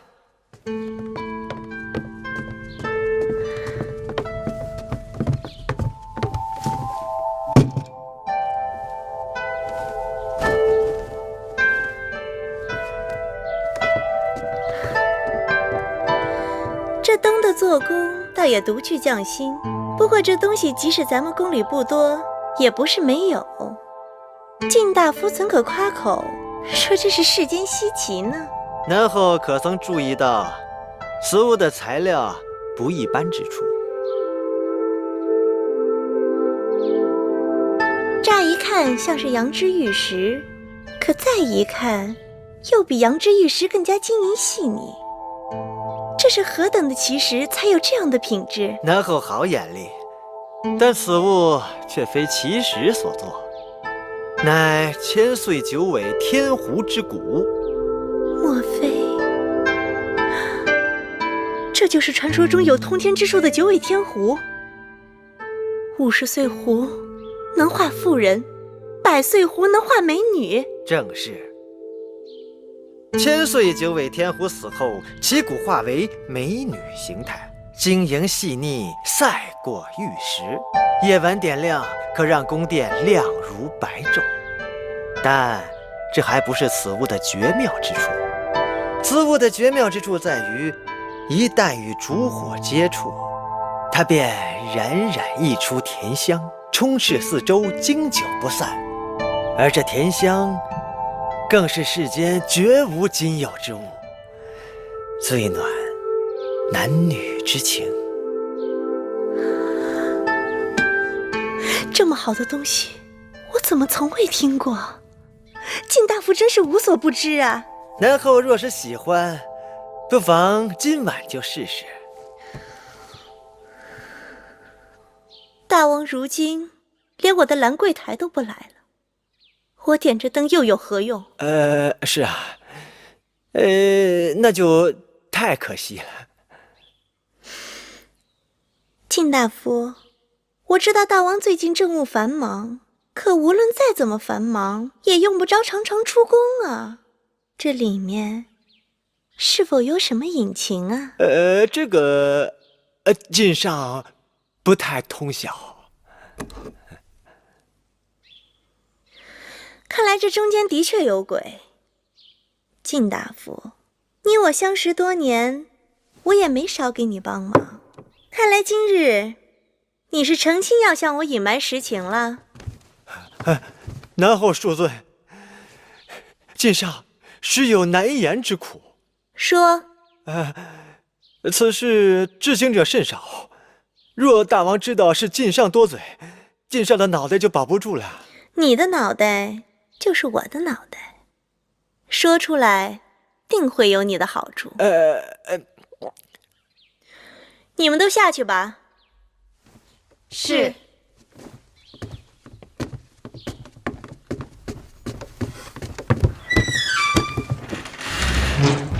然后，大王出宫不为别的，只是去了离宫章华台。章华台？南后可曾听说楚国要与吴国签订盟约？此事人人皆知。大王为五国联盟的合纵长，魏国为讨大王欢心，献上绝色美人。何等绝色？晋上不敢说。这么说，就远超于我了。南后是日月光华，怎好相比？少给我油嘴滑舌，快说。魏国美人是魏国王族，出身高贵倒在其次，论容貌的确是人间极品，有如仙书下凡。男人看了只有4个字：魂不守舍。那为何后宫无人知晓那魏国美人的一点风声？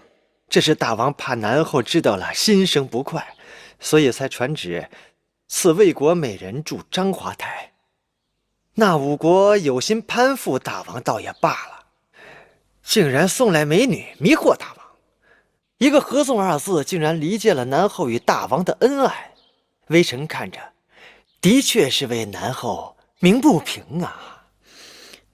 好了，我知道了，你下去吧。告辞。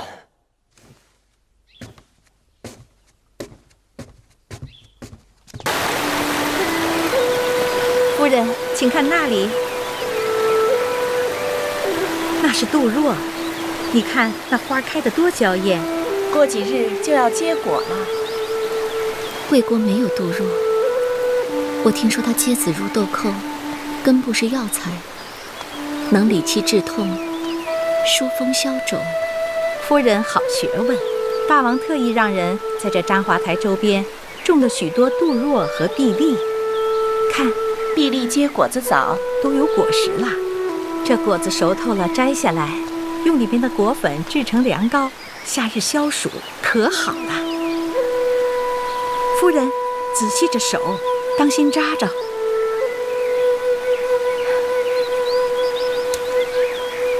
夫人，请看这边，这边是蕙兰，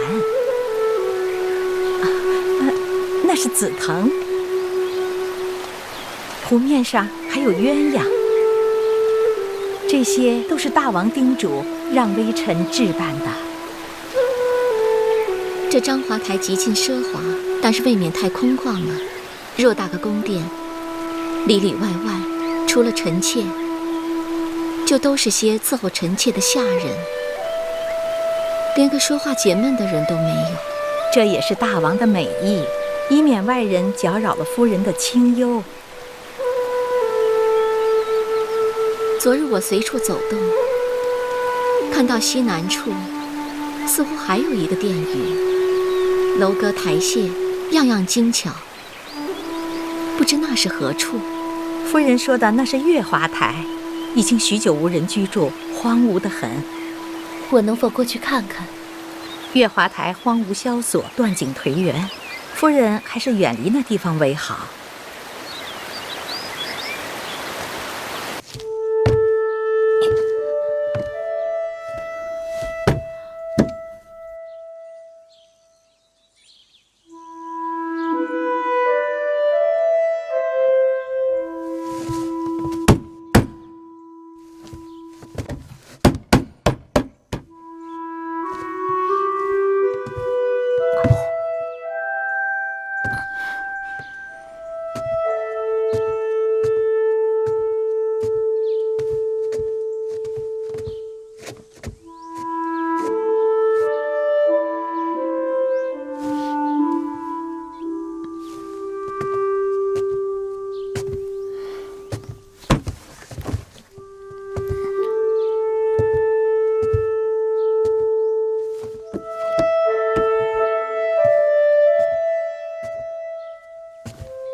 何如此荒凉？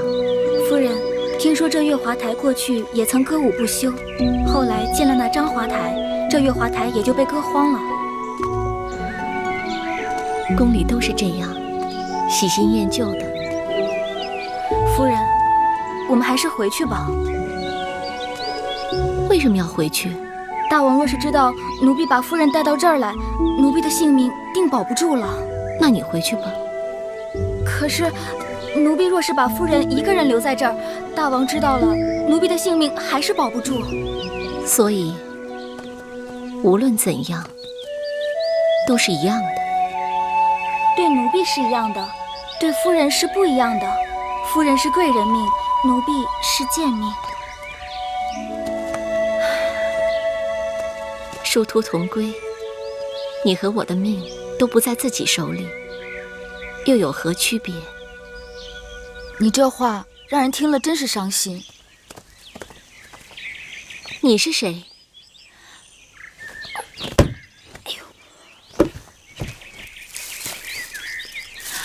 我叫芈月，也算是楚国公主吧。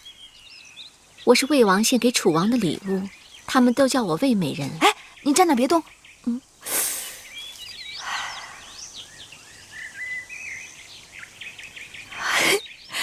上天恩赐，你真的好美，连上天都会妒忌你的。你别这么说，因为这句话，我从小到大一个朋友都没有。真的吗？说起来，我还是有朋友的。所以啊，我会妒忌你的。哎呦，你怎么了？没什么。其实，你最好还是不知道我是谁。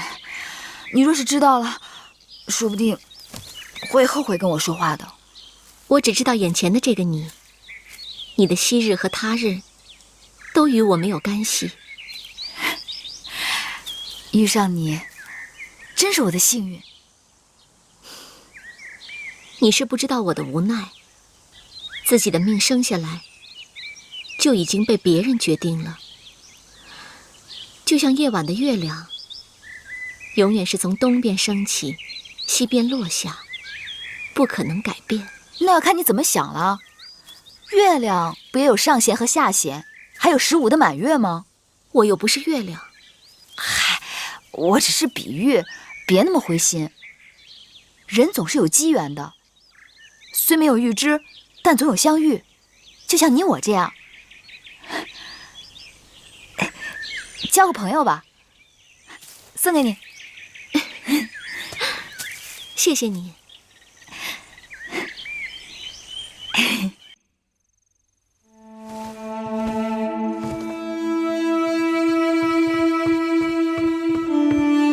南后，请用膳吧，饭菜都快凉了。这些都是什么？啊！给我拿出去倒了！这是御厨所做上好的蒸鸡和鱼。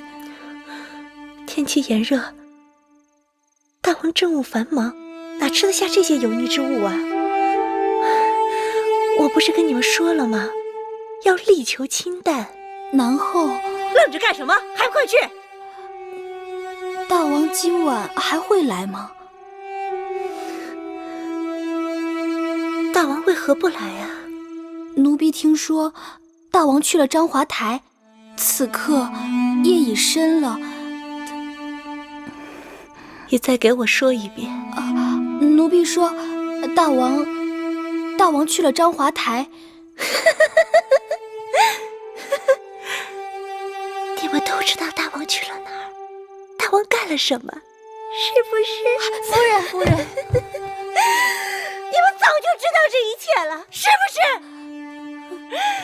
你们为什么不去死？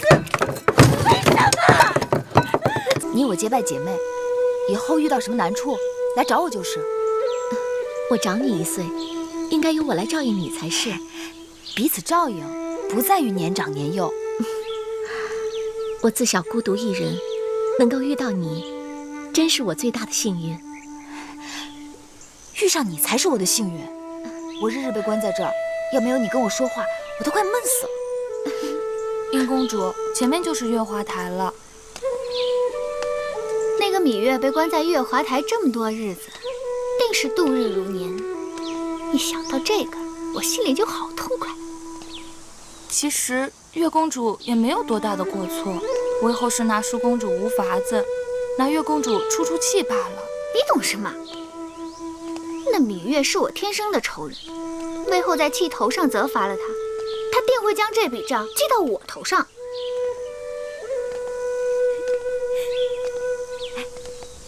给你戴上。真好看。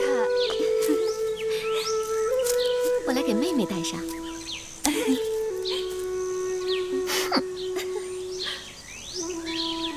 真好看。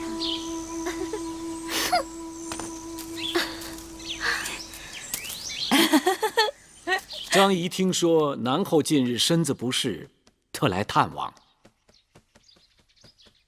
我的身子跟张子无关，张子就不必费心了。哎，南后楚王厚我多矣，张仪本该感恩怀德，所以悉心的为南后讨了个方子送来。就算张子讨了仙丹妙药，也治不了我的病症。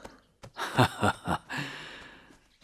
正值盛夏，依在下推测，南后患的应该是热症，气粗口干，五心烦热，日夜交替，心躁多梦，饮食不思。就算知晓病症，也不知道病源。病源无非是时令、鬼魅、起居等外源所致。那依张子所看，我的病源是宫内有鬼魅侵入。张子果真神机妙算。南后福慧双修，有上天庇佑，用了在下的方子，定让那鬼魅败下阵去。当真？自然当真。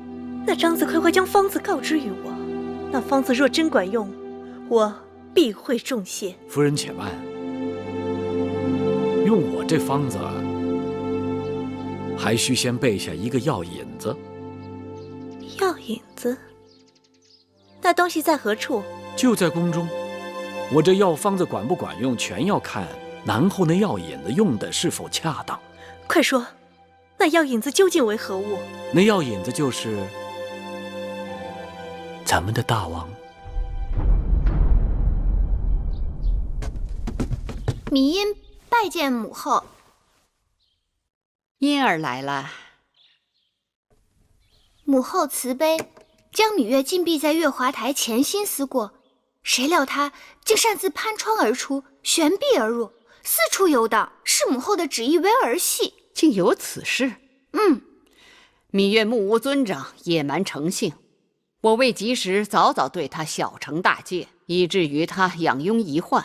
既然芈月不守礼法，屡屡违逆母后，母后应对她加倍惩戒才是。因儿说的有道理。戴帽，你带人去月华台，用链子把那芈月给我锁起来，我看她还如何攀窗悬壁。是。魁姑姑，我怎么也打听不出来月儿被关在哪里了。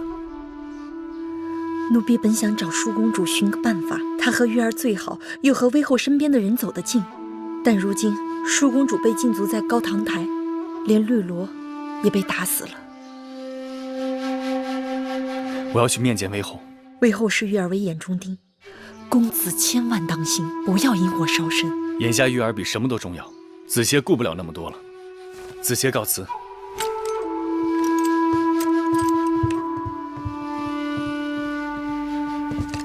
微后，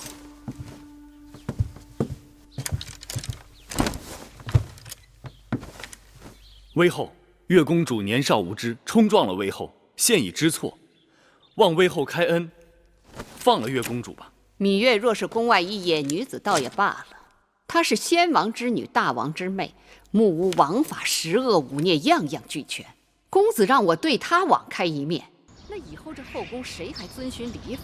我还怎么管束奴婢下人？我不得不杀一儆百。公子是知书达理之人，该知轻重取舍。月公主虽然莽撞顽皮，但她心地是纯良的。威后不该将月公主视为豺狼虎豹，除之而后快。我想说，芈月罪有多大，她就有多大。这后宫之事与你有何干系？你皇协不过是个太子半途，竟然大言不惭来教训我，难道你想犯忤逆之罪吗？皇协并非想触怒威后，只是世间之事均有黑白，万事抬不过一个理字。于公，我在整肃后宫；于私，我在管教儿女。这理字还不够大吗？黄公子若是聪明人，就不要搅这潭浑水，自讨苦吃。我是看在婴儿的面子才跟你理论，否则早就把你撵出去了。威后恐怕有所不知，我心里只有芈月，只要她还活着，别人就休想。殷公主，怎么站在这儿不进去啊？威后那里好像不大方便。你这是去哪儿啊？我去膳房取威后的莲子粥。等等，我跟你一起去。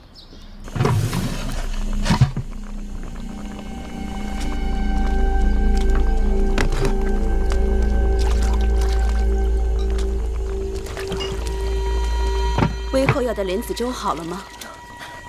殷公主，莲子粥马上就好了。没关系，多熬会儿。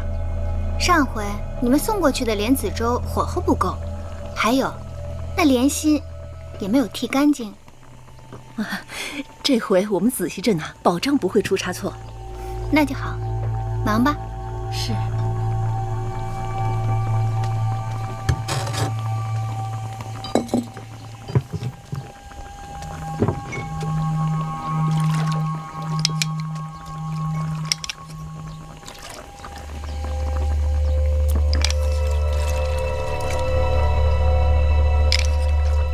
这月华台在宫外，这么远的路程，饭菜也要膳房里日日送吗？回殷公主的话，这月华台已经荒了多年了，膳房早就没有了。虽说现在有一个人住着，但这膳房厨子一时半会儿也备不齐全，所以这每日的茶饭汤水都是我们这里做好了送过去的。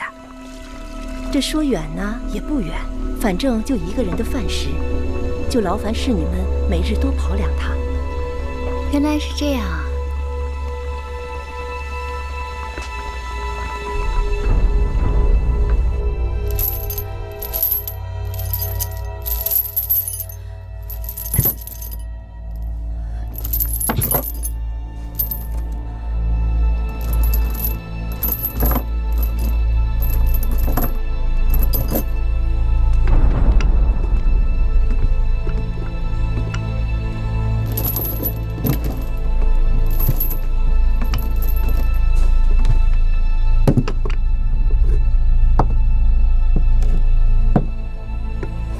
月公主，用膳吧。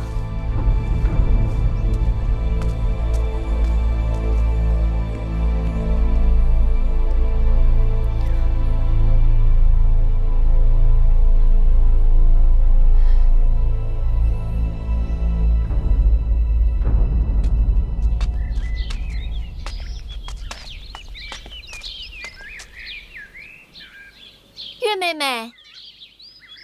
月妹妹，月妹妹，你在吗？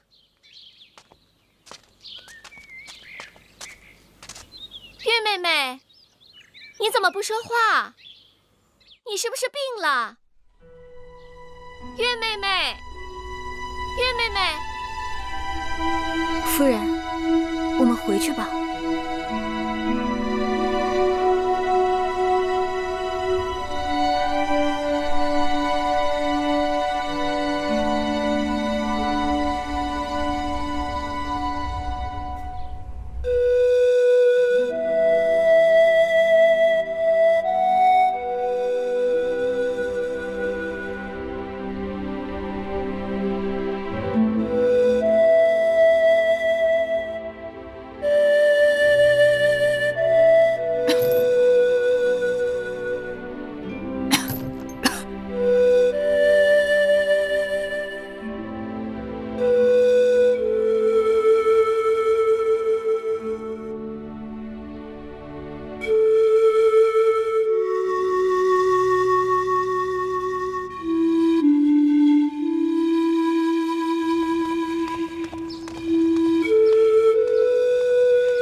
后他来了。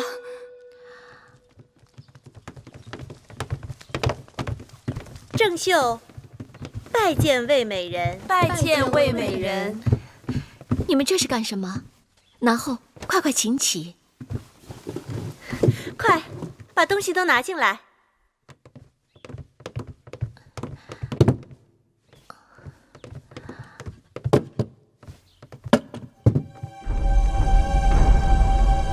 你本是南后，后宫之主，臣妾仅仅是个美人，你这样做，岂不乱了身份尊卑？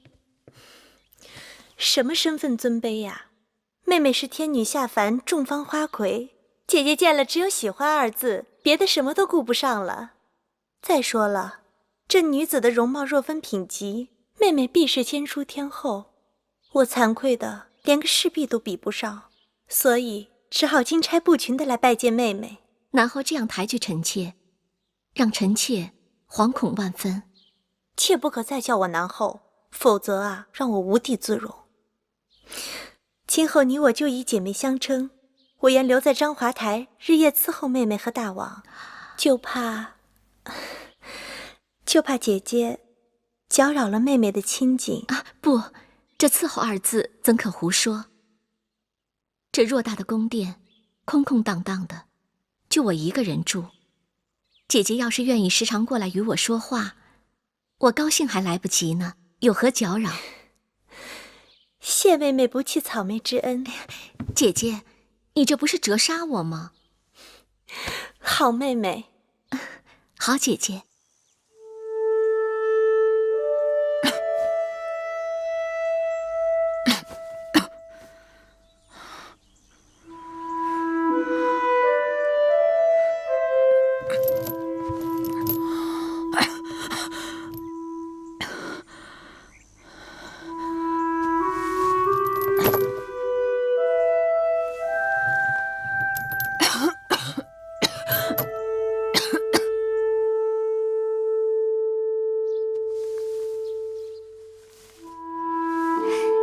莲儿见识短，从没有见过这么标致的长发。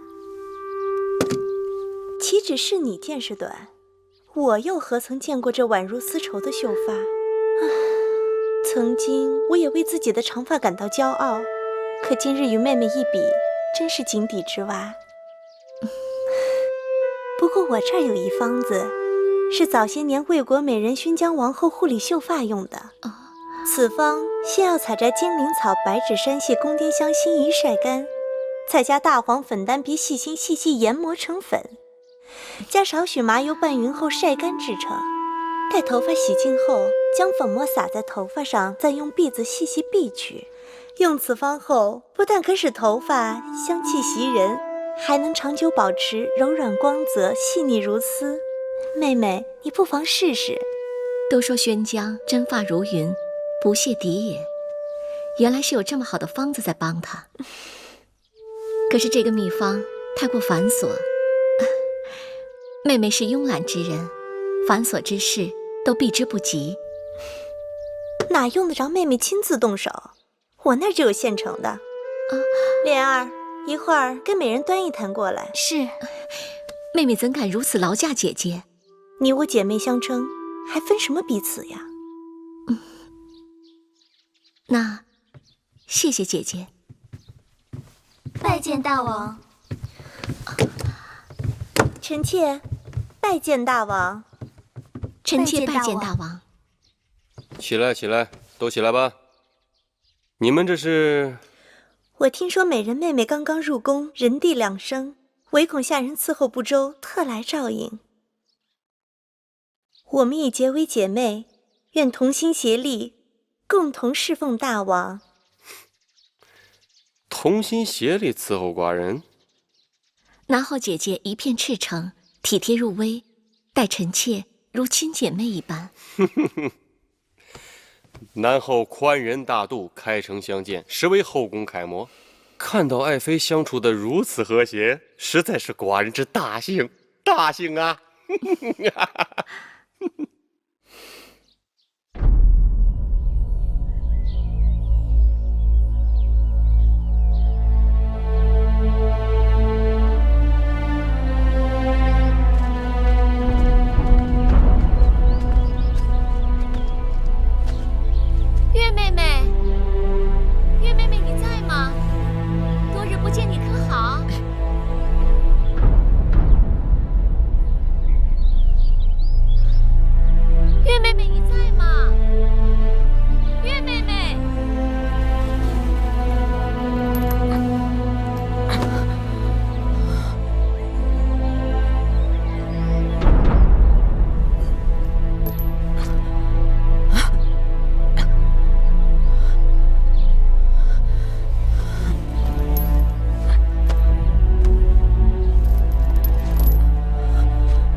呀？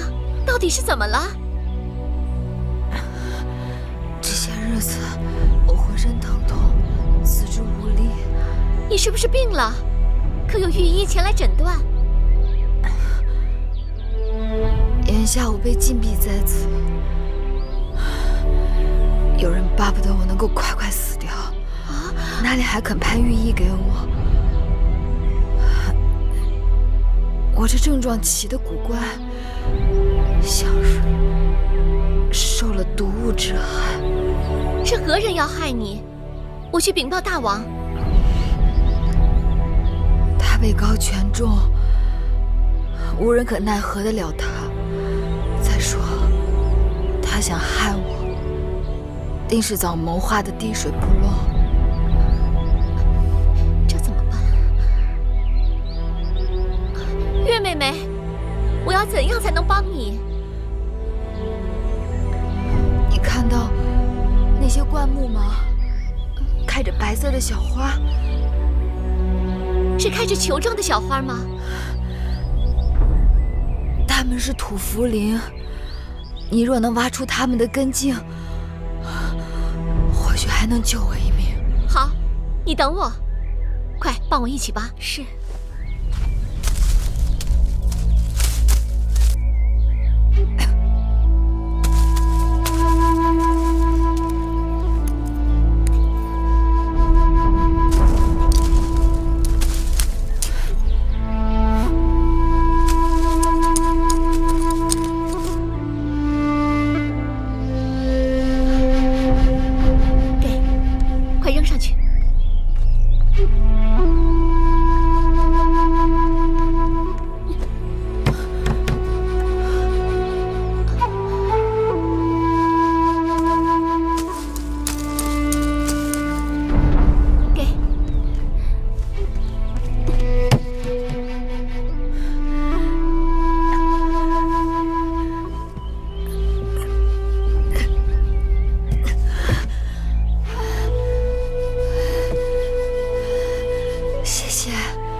公主，您这又是要去哪儿啊？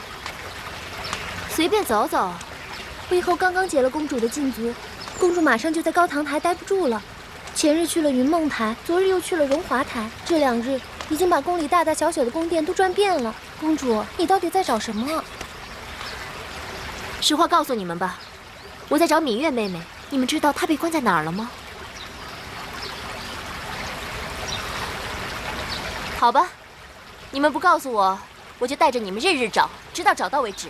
公主，公主，你这样找又有什么用呢？要是人不在宫里，即使踏破铁鞋也是找不到的。你说人不在宫里？我瞎说的。人不在宫里，那就在外面的离宫了。公主，你就饶了婢子吧，婢子真的不知道。公主要是说是婢子说的，婢子一定性命难保。谁说是你说的了？是本公主自己想到的。快说，玉儿被关在哪个离宫啊？公主，快别难为我们了，我们只知道月公主并不在宫内，可是到底在何处，实在不清楚。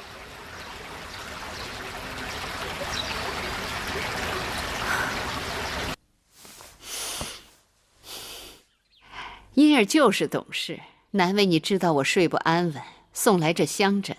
母后的安康，因儿心之所系。听说9节菖蒲、画师开胃、醒神益智，合欢花安五脏、悦颜色，菊花散风清热、平肝明目，它们都有安神、促睡眠之功效。因儿这些天特地采集了上好的菖蒲、合欢和菊花，做成了这个香枕，望母后舒心气、畅心神、怡心情、益寿延年。瞧瞧，因儿比嫡亲的女儿还懂得孝敬我。母后待因儿恩重秋山。玳瑁，把这香枕给我收好。今晚我就用。是。那日幸亏你告诉我，才及时阻止舒儿误入歧途，我该给你赏赐。舒妹妹是母后的心头肉，因而只做了该做的事情。母后明察善断，蛊惑舒妹妹的芈月才是此事的罪魁祸首，绝不能轻易放过她。老天有眼，这2日侍女禀报说那芈月日渐憔悴，似乎得了重病。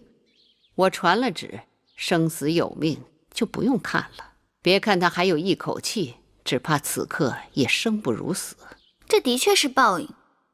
她若真的死了，一了百了。因儿，我一直想为你成全一门好姻缘。楚国人才济济，论英俊善辩，当属唐乐；论风流潇洒，该是宋玉。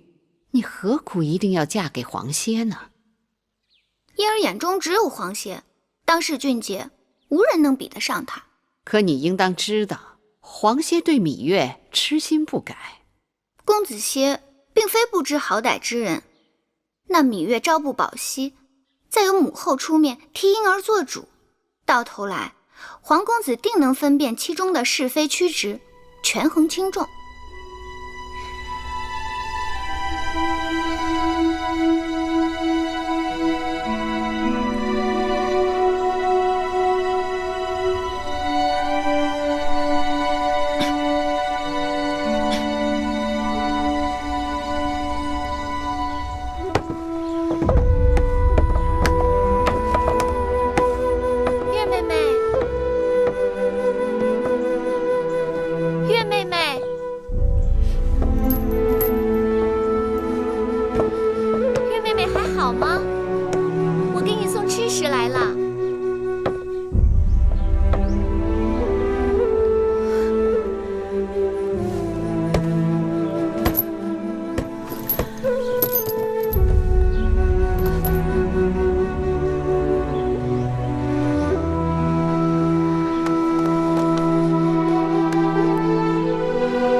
你怎么了？吓死我了！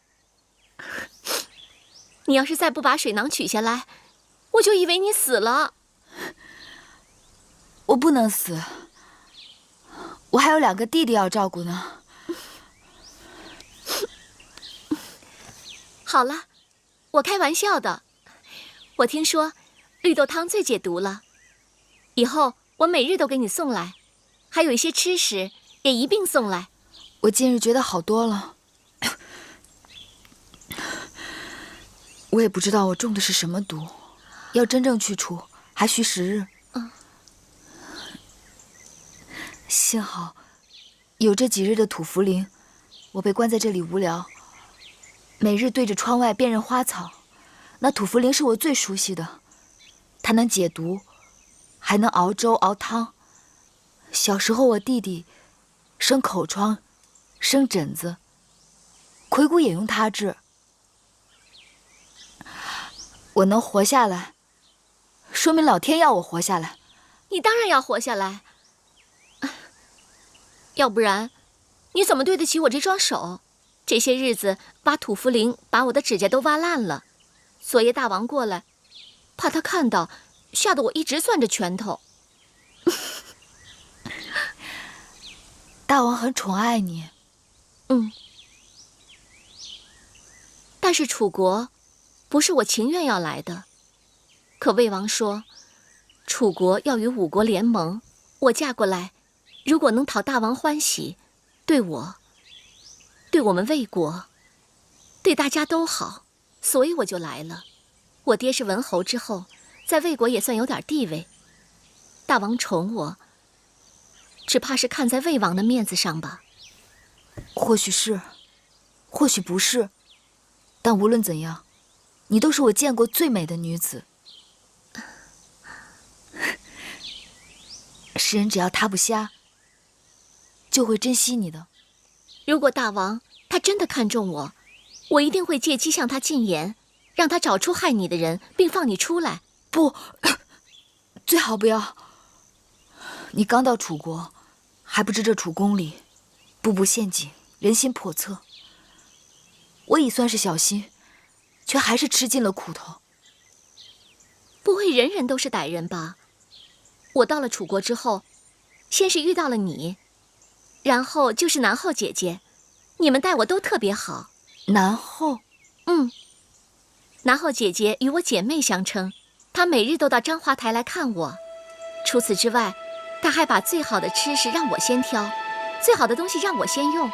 我在家里是个独女，从小一个人孤独惯了，除了我的排箫，无人与我亲近。如今有了南后姐姐，亲姐妹相处也不过如此吧？不会吧？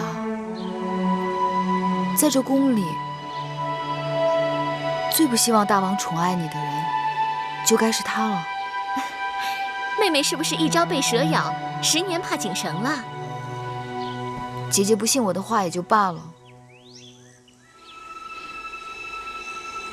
但姐姐要记住，害人之心不可有，防人之心不可无。妹妹身陷囹圄，不能在姐姐身边左右照应，姐姐要时时警醒才好。还有，姐姐来月华台看我之事，切不可告诉任何人。哦，放心吧，这件事的轻重我自然明白，我对南后姐姐也不会说的。不过，南后姐姐她确实是真心待我，就像是你真心待我一样。放心吧。啊，我这里还有一些糕饼，你拿着充饥。来。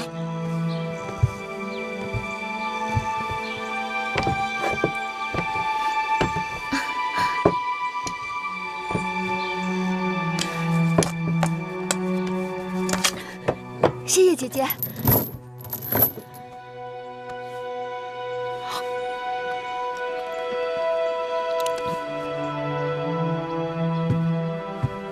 姐姐，妹妹这是去哪儿了？让姐姐好找。我就是随便在外面走走。这些时日与妹妹朝夕相处，一时半刻不见，还真有点想呢。看，这是我新配制好的胭脂，特意拿过来给妹妹试试。谢谢姐姐惦记。你我还客气什么呀？去给姐姐烹茶。是。快来，来，让姐姐给你试试。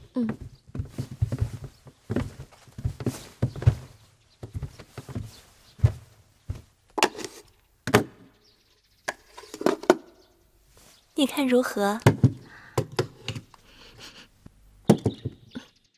这般轻薄香甜，姐姐是如何做到的？是用上好的红植竹花瓣放到干净的石臼中，慢慢将花瓣冲成后浆，细砂过滤取汁，然后将当年新骚就好的蚕丝剪成这珠核般大小，放到花枝中浸泡，取出晒干后，就成了妹妹手上这上好的胭脂。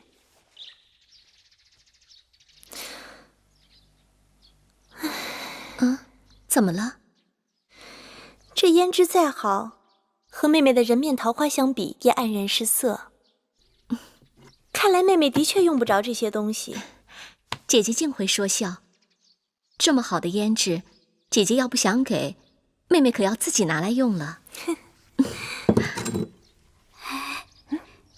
你看美人是不是真的有点儿？你看怎么了？你仔细看。哎呦，还真是啊！哎，你看，大胆，竟然敢在美人这放肆！南后美人恕罪。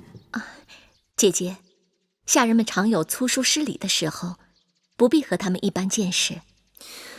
若是在我那也罢，可偏偏在妹妹这儿。若不管教，岂不让外人说我放纵手下？莲儿，是，给我掌嘴！哎，姐姐且慢，何不听听他们如何为自己辩解？如果无道理，再打也不迟。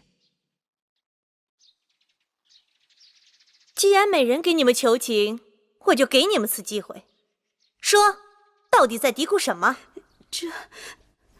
婢子不敢乱说。说吧，说实话，我可以求南后不罚你们。后宫有传言，都说美人闭月羞花，千娇百媚，这是实情啊。可是，就是有一处不好。何处不好？妹妹，别听他们嚼舌头。这宫里人向来善于极度挑拨。可是姐姐，妹妹还是想知道何处不好。美人的鼻子。住嘴！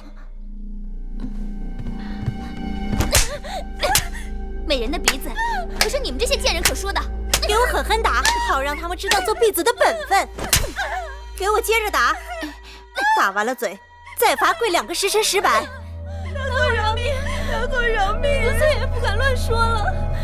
算了，姐姐，让他们下去吧。妹妹，你心肠太软了。妹妹答应过他们，若他们说实话的话，就不该罚他们。还不谢恩？谢美人宽宏大量。依着姐姐的脾气，非割了他们舌头不可。妹妹，这宫里人就好无事生非。前段日子有人嚼舌头，说赵姬虽然美貌，但声音难听。想当年，这赵姬也是大王的新家人，可生了孩子后嗓子变哑了，大王也变得对她若即若离的。他不知道从哪听到这消息，心里慌得很，日日找御医下方子治嗓子。哼，说是治嗓子，其实还不是想挽回大王的心思。妹妹身体受之于父母，相貌从小未受过任何人指摘。妹妹在家是父母的掌上明珠，在外又是王孙贵女，别人巴结你还来不及呢，哪能说你一点不好？如今到了大王的储宫，美女如林，谁也不比谁弱。除了像姐姐这样真心想结交你、处处袒护你的，哪有闭口藏舌的道理？你呀，别理他们便是。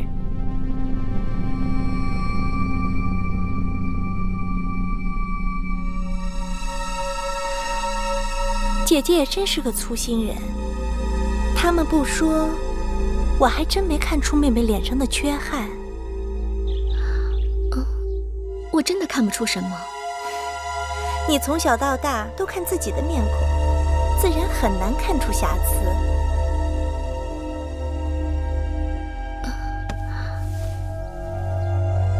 莲儿，你来看看。在莲儿看，夫人的确是花容月貌，只是这鼻子有一点点，好像是有一点点。有一点点什么？一点点歪啊，歪。难怪大王昨日跟我在一起，提起妹妹的容貌，你都不知道大王有多喜欢你。大王先是说你肌肤胜雪，秀色可餐，可后来大王又说，端详你久了，总觉得有那么一点点缺憾。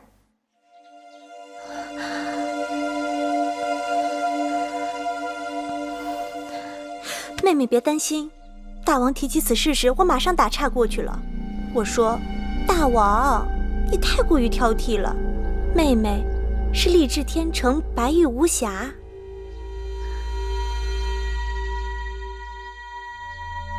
可是大王日日都来章华台，他总有一日会看出破绽的。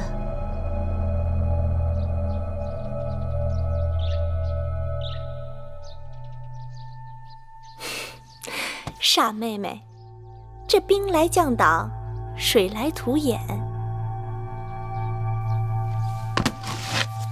妹妹，请看，这样如何？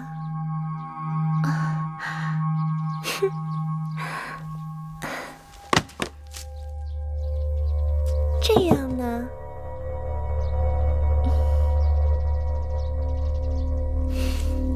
或者是这样？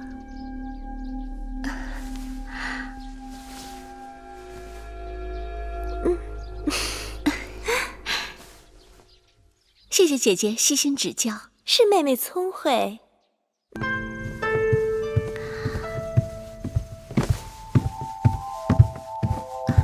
大王来了。爱妃不必多礼。爱妃啊，寡人想你。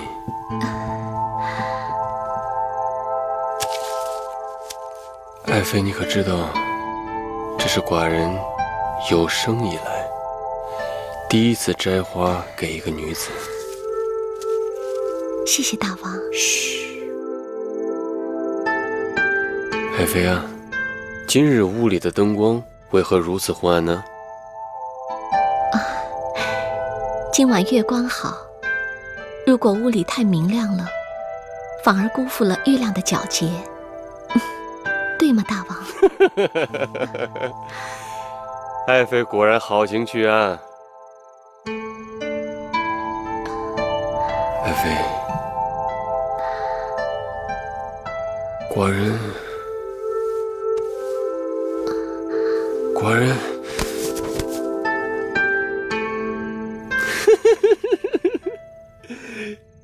今日这般凉爽，爱妃为何手持羽扇呢？因为臣妾喜欢妙目传情这4个字。好一个妙目传情！在寡人眼里，不光是妙目，你的一举一动无不在传情。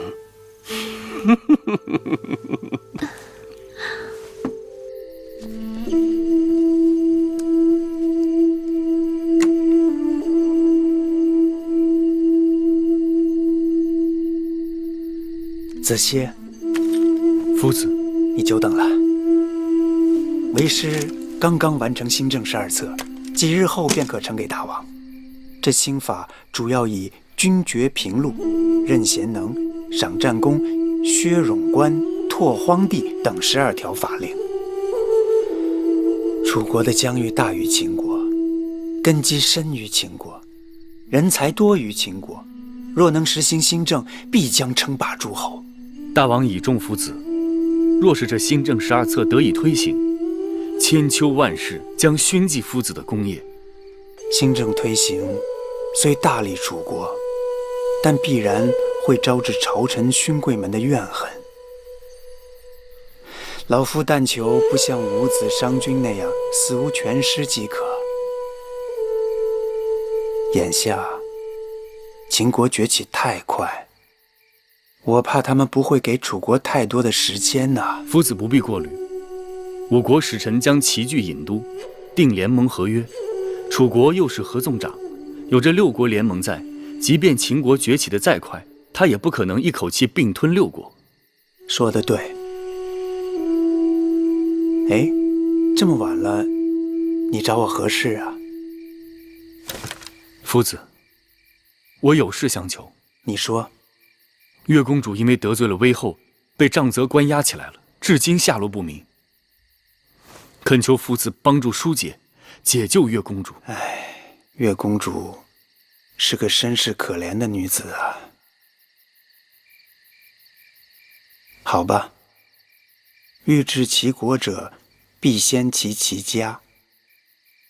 后日大朝，我便竭力陈情，请大王出面询问此事。没有罪名，谁也不能把月公主如何。然后，你就可正式向月公主求亲了。多谢夫子成全。快点儿！对，小心。对，就放到那边，抬到那儿去。对，放这儿，就放这儿。我看，好，放到案几上。妹妹，姐姐，妹妹快起来！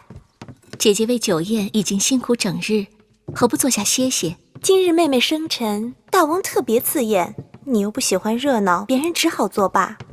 今日只有姐姐和大王替妹妹庆生，若有差池，岂不被大王怪罪？姐姐一直为妹妹操心，妹妹真是感激不尽。此生无以回报，只有来世为姐姐做牛做马了。妹妹再这么说，姐姐可真生气了。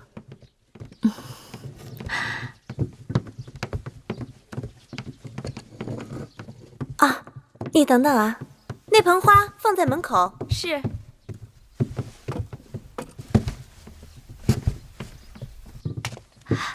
大王快到宫门口了，知道了。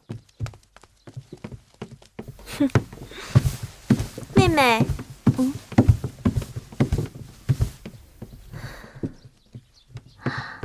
天已黄昏，你是否觉得这店里有些昏暗呢？姐姐的意思是，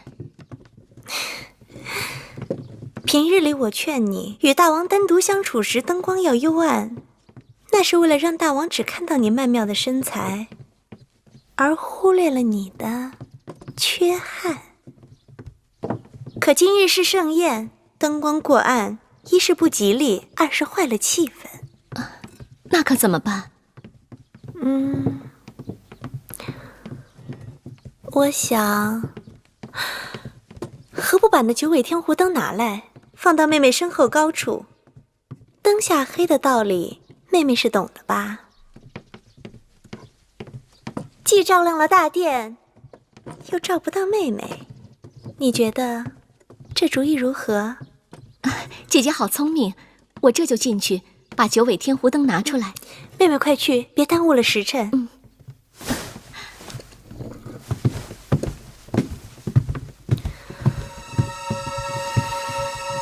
大王到！大王，爱妃请起，都起来吧。今日寿星何在啊？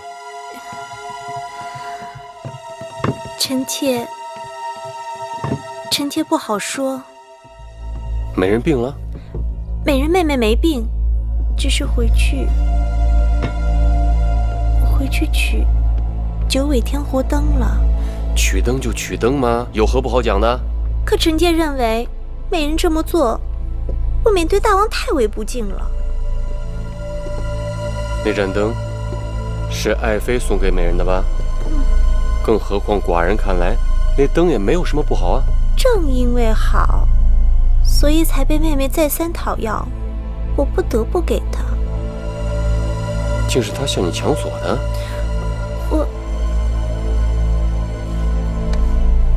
爱妃，你宽容大度，待人温柔敦厚。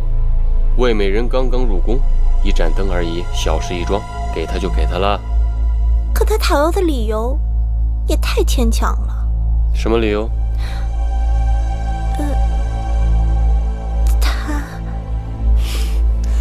爱妃一向心直口快，今日为何这般吞吞吐吐？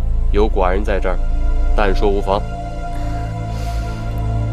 爱妃，他说他要用这盏灯去除异味。大王，你弄疼臣妾了。他当真是这么说的？请大王息怒。臣妾喜欢“要物传情”这4个字。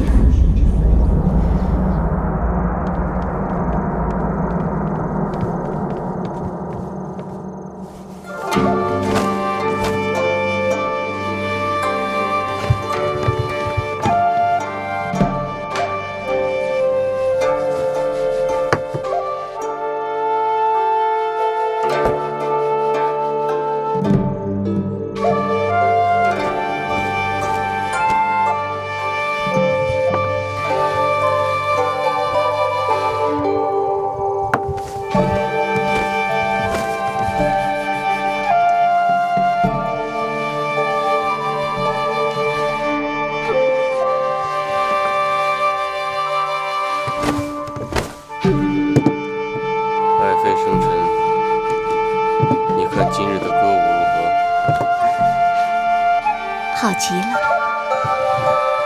你为何总是遮着你的面孔？寡人听不清你在说什么。臣妾说，轻歌曼舞，婀娜多姿，真是好极了。今夜清冷，你那扇子该收了吧？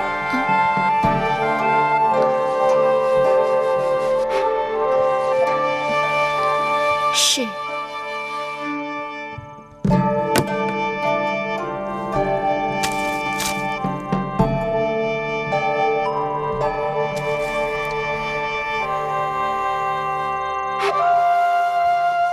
今日的菜肴不合爱妃的胃口？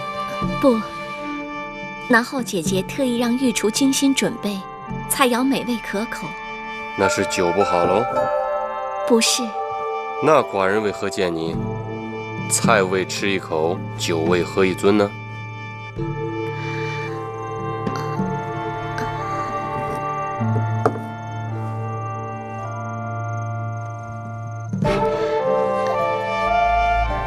是不是因为这里有一股让你难以忍受的恶臭？大王说笑了。那你为何遮遮掩掩？大王，到这个时候，你还敢捂住你的鼻子？来人！大王，把这个矫情的贱人拉下去，割了他那娇贵的鼻子！大王。